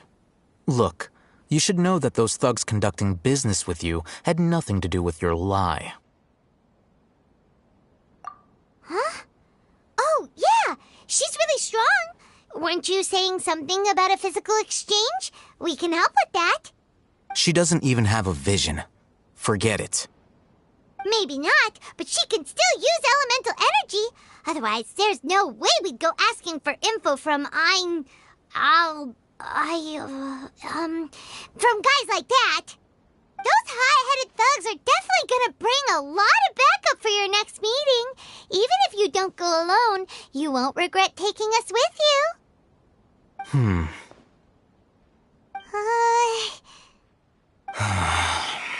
All right. I accept. Got a pen and paper? If you're searching for someone who sells that kind of merchandise, I'll give you one of their addresses, and you can try your luck. We'll reconvene at the appointed time by the pier. It doesn't matter if you show up or not. So, since you were happy to give us this merchant's information, does that mean you can tell us exactly what we're after? You were willing to part with 500,000 Mora for something and you didn't even know what it was? Okay. Well, if you truly are as skilled as you claim, then you can beat the answer out of them when they become hostile. Look, if you've been making inquiries, then you have to know something by now. Tell me what you know so far, so I don't waste time repeating information. We know it's connected to the academia somehow, and that not only do the Eremites deal in it, but some students want to get a hold of it too. What else? You know almost everything there is to know, but you're unable to compile this information because you've never seen the object before. This is what you've been looking for. Huh? Paimon can't tell what it is. It looks like some kind of ornament. This is a knowledge capsule. To put it simply, it's a vessel that can store a fixed quantity of canned knowledge. It's like a miniature Akasha. Anyone who links it to their personal Akasha terminal instantly becomes privy to its contents. Correct. Anyone. Unlike the Akasha, which heavily regulates who can access what information, knowledge capsules confer their contents without any requisites. That's amazing! It's essentially a convenient and harmless vestibule for knowledge. Unfortunately, it's illegal in Sumeru to privately possess or trade them. They were created as a means for scholars to transfer knowledge gained from Irminsul into the Akasha, and are intended to be destroyed immediately after use. But despite strict regulations, some of these knowledge capsules will always escape destruction. After all, there will always be those in this world who are dissatisfied with life as designed for them by the Akasha and wish to change their fate. Over the past century, a wide variety of canned knowledge has been leaked from the academia. Now, in Port Ormos, the valuable ones are a means to Mora for the Eremites. Meanwhile, those which the Eremites deem to be useless to them occasionally prove useful to the common citizens and hapless academia students. Well, I think that about sums it up. Oh, so that's your true objective. With our current arrangement, I don't believe I can offer an answer. You're still resolved. Fine. Let's talk somewhere with fewer people.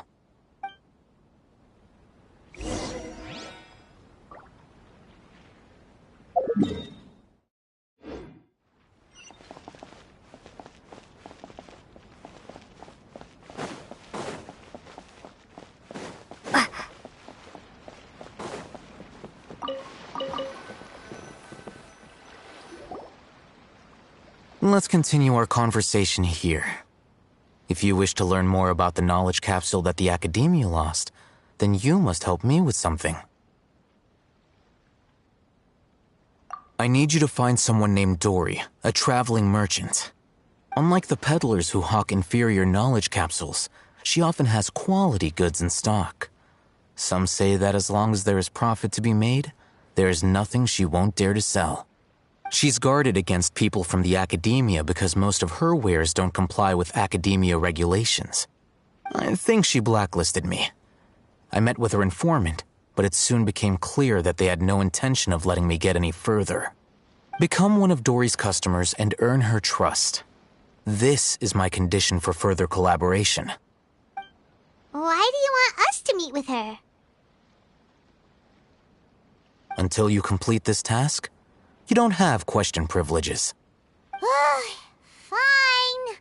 So how do we go about doing this? You two are outlanders who haven't been here for long, so Dory should view you as safe clients. I'll give you the informant's address and their contact password. Beyond the password, though, I have no way of knowing what other tricks she might have up her sleeve. You'll have to improvise. This is kind of nerve-wracking.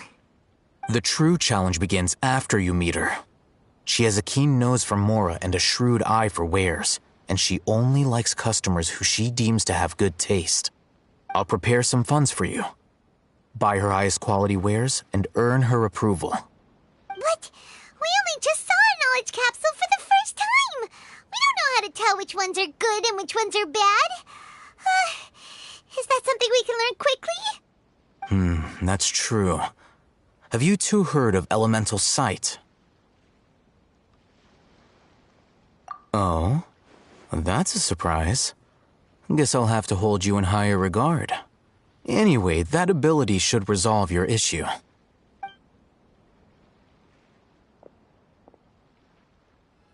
Here are 2 knowledge capsules.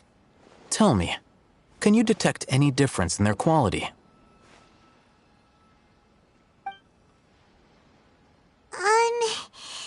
They look the same to Paimon. Try inspecting them with elemental sight. How'd it go? Did you see anything? Rumor has it that higher quality knowledge capsules generally appear brighter when viewed through elemental sight. That's because knowledge originates from Irminsul, the root of Dendro power itself. The more powerful the knowledge, the richer it is in Dendro energy.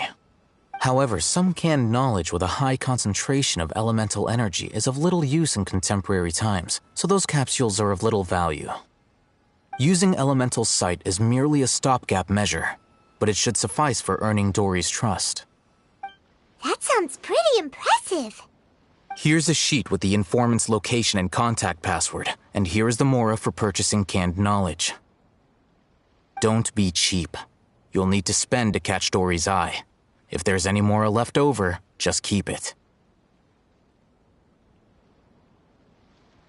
Oh, and be sure to exercise some caution. There have been Matra present in Port Ormos lately. Your efforts will be for naught if they catch you. Matra?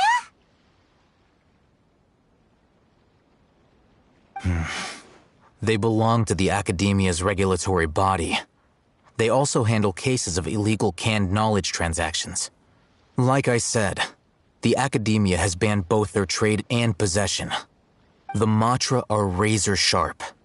You're in for nothing good if they lock their sights onto you. If you two want to back out, now's the time. Okay, then we have a deal. If you succeed in your dealings with Dory, come find me at the Wikela Funduk. We'll have an open discussion then. Looking at what Al-Haytham wrote, Dory's informant is a trader near Old Ormos. Let's follow these instructions and try to get in contact with him.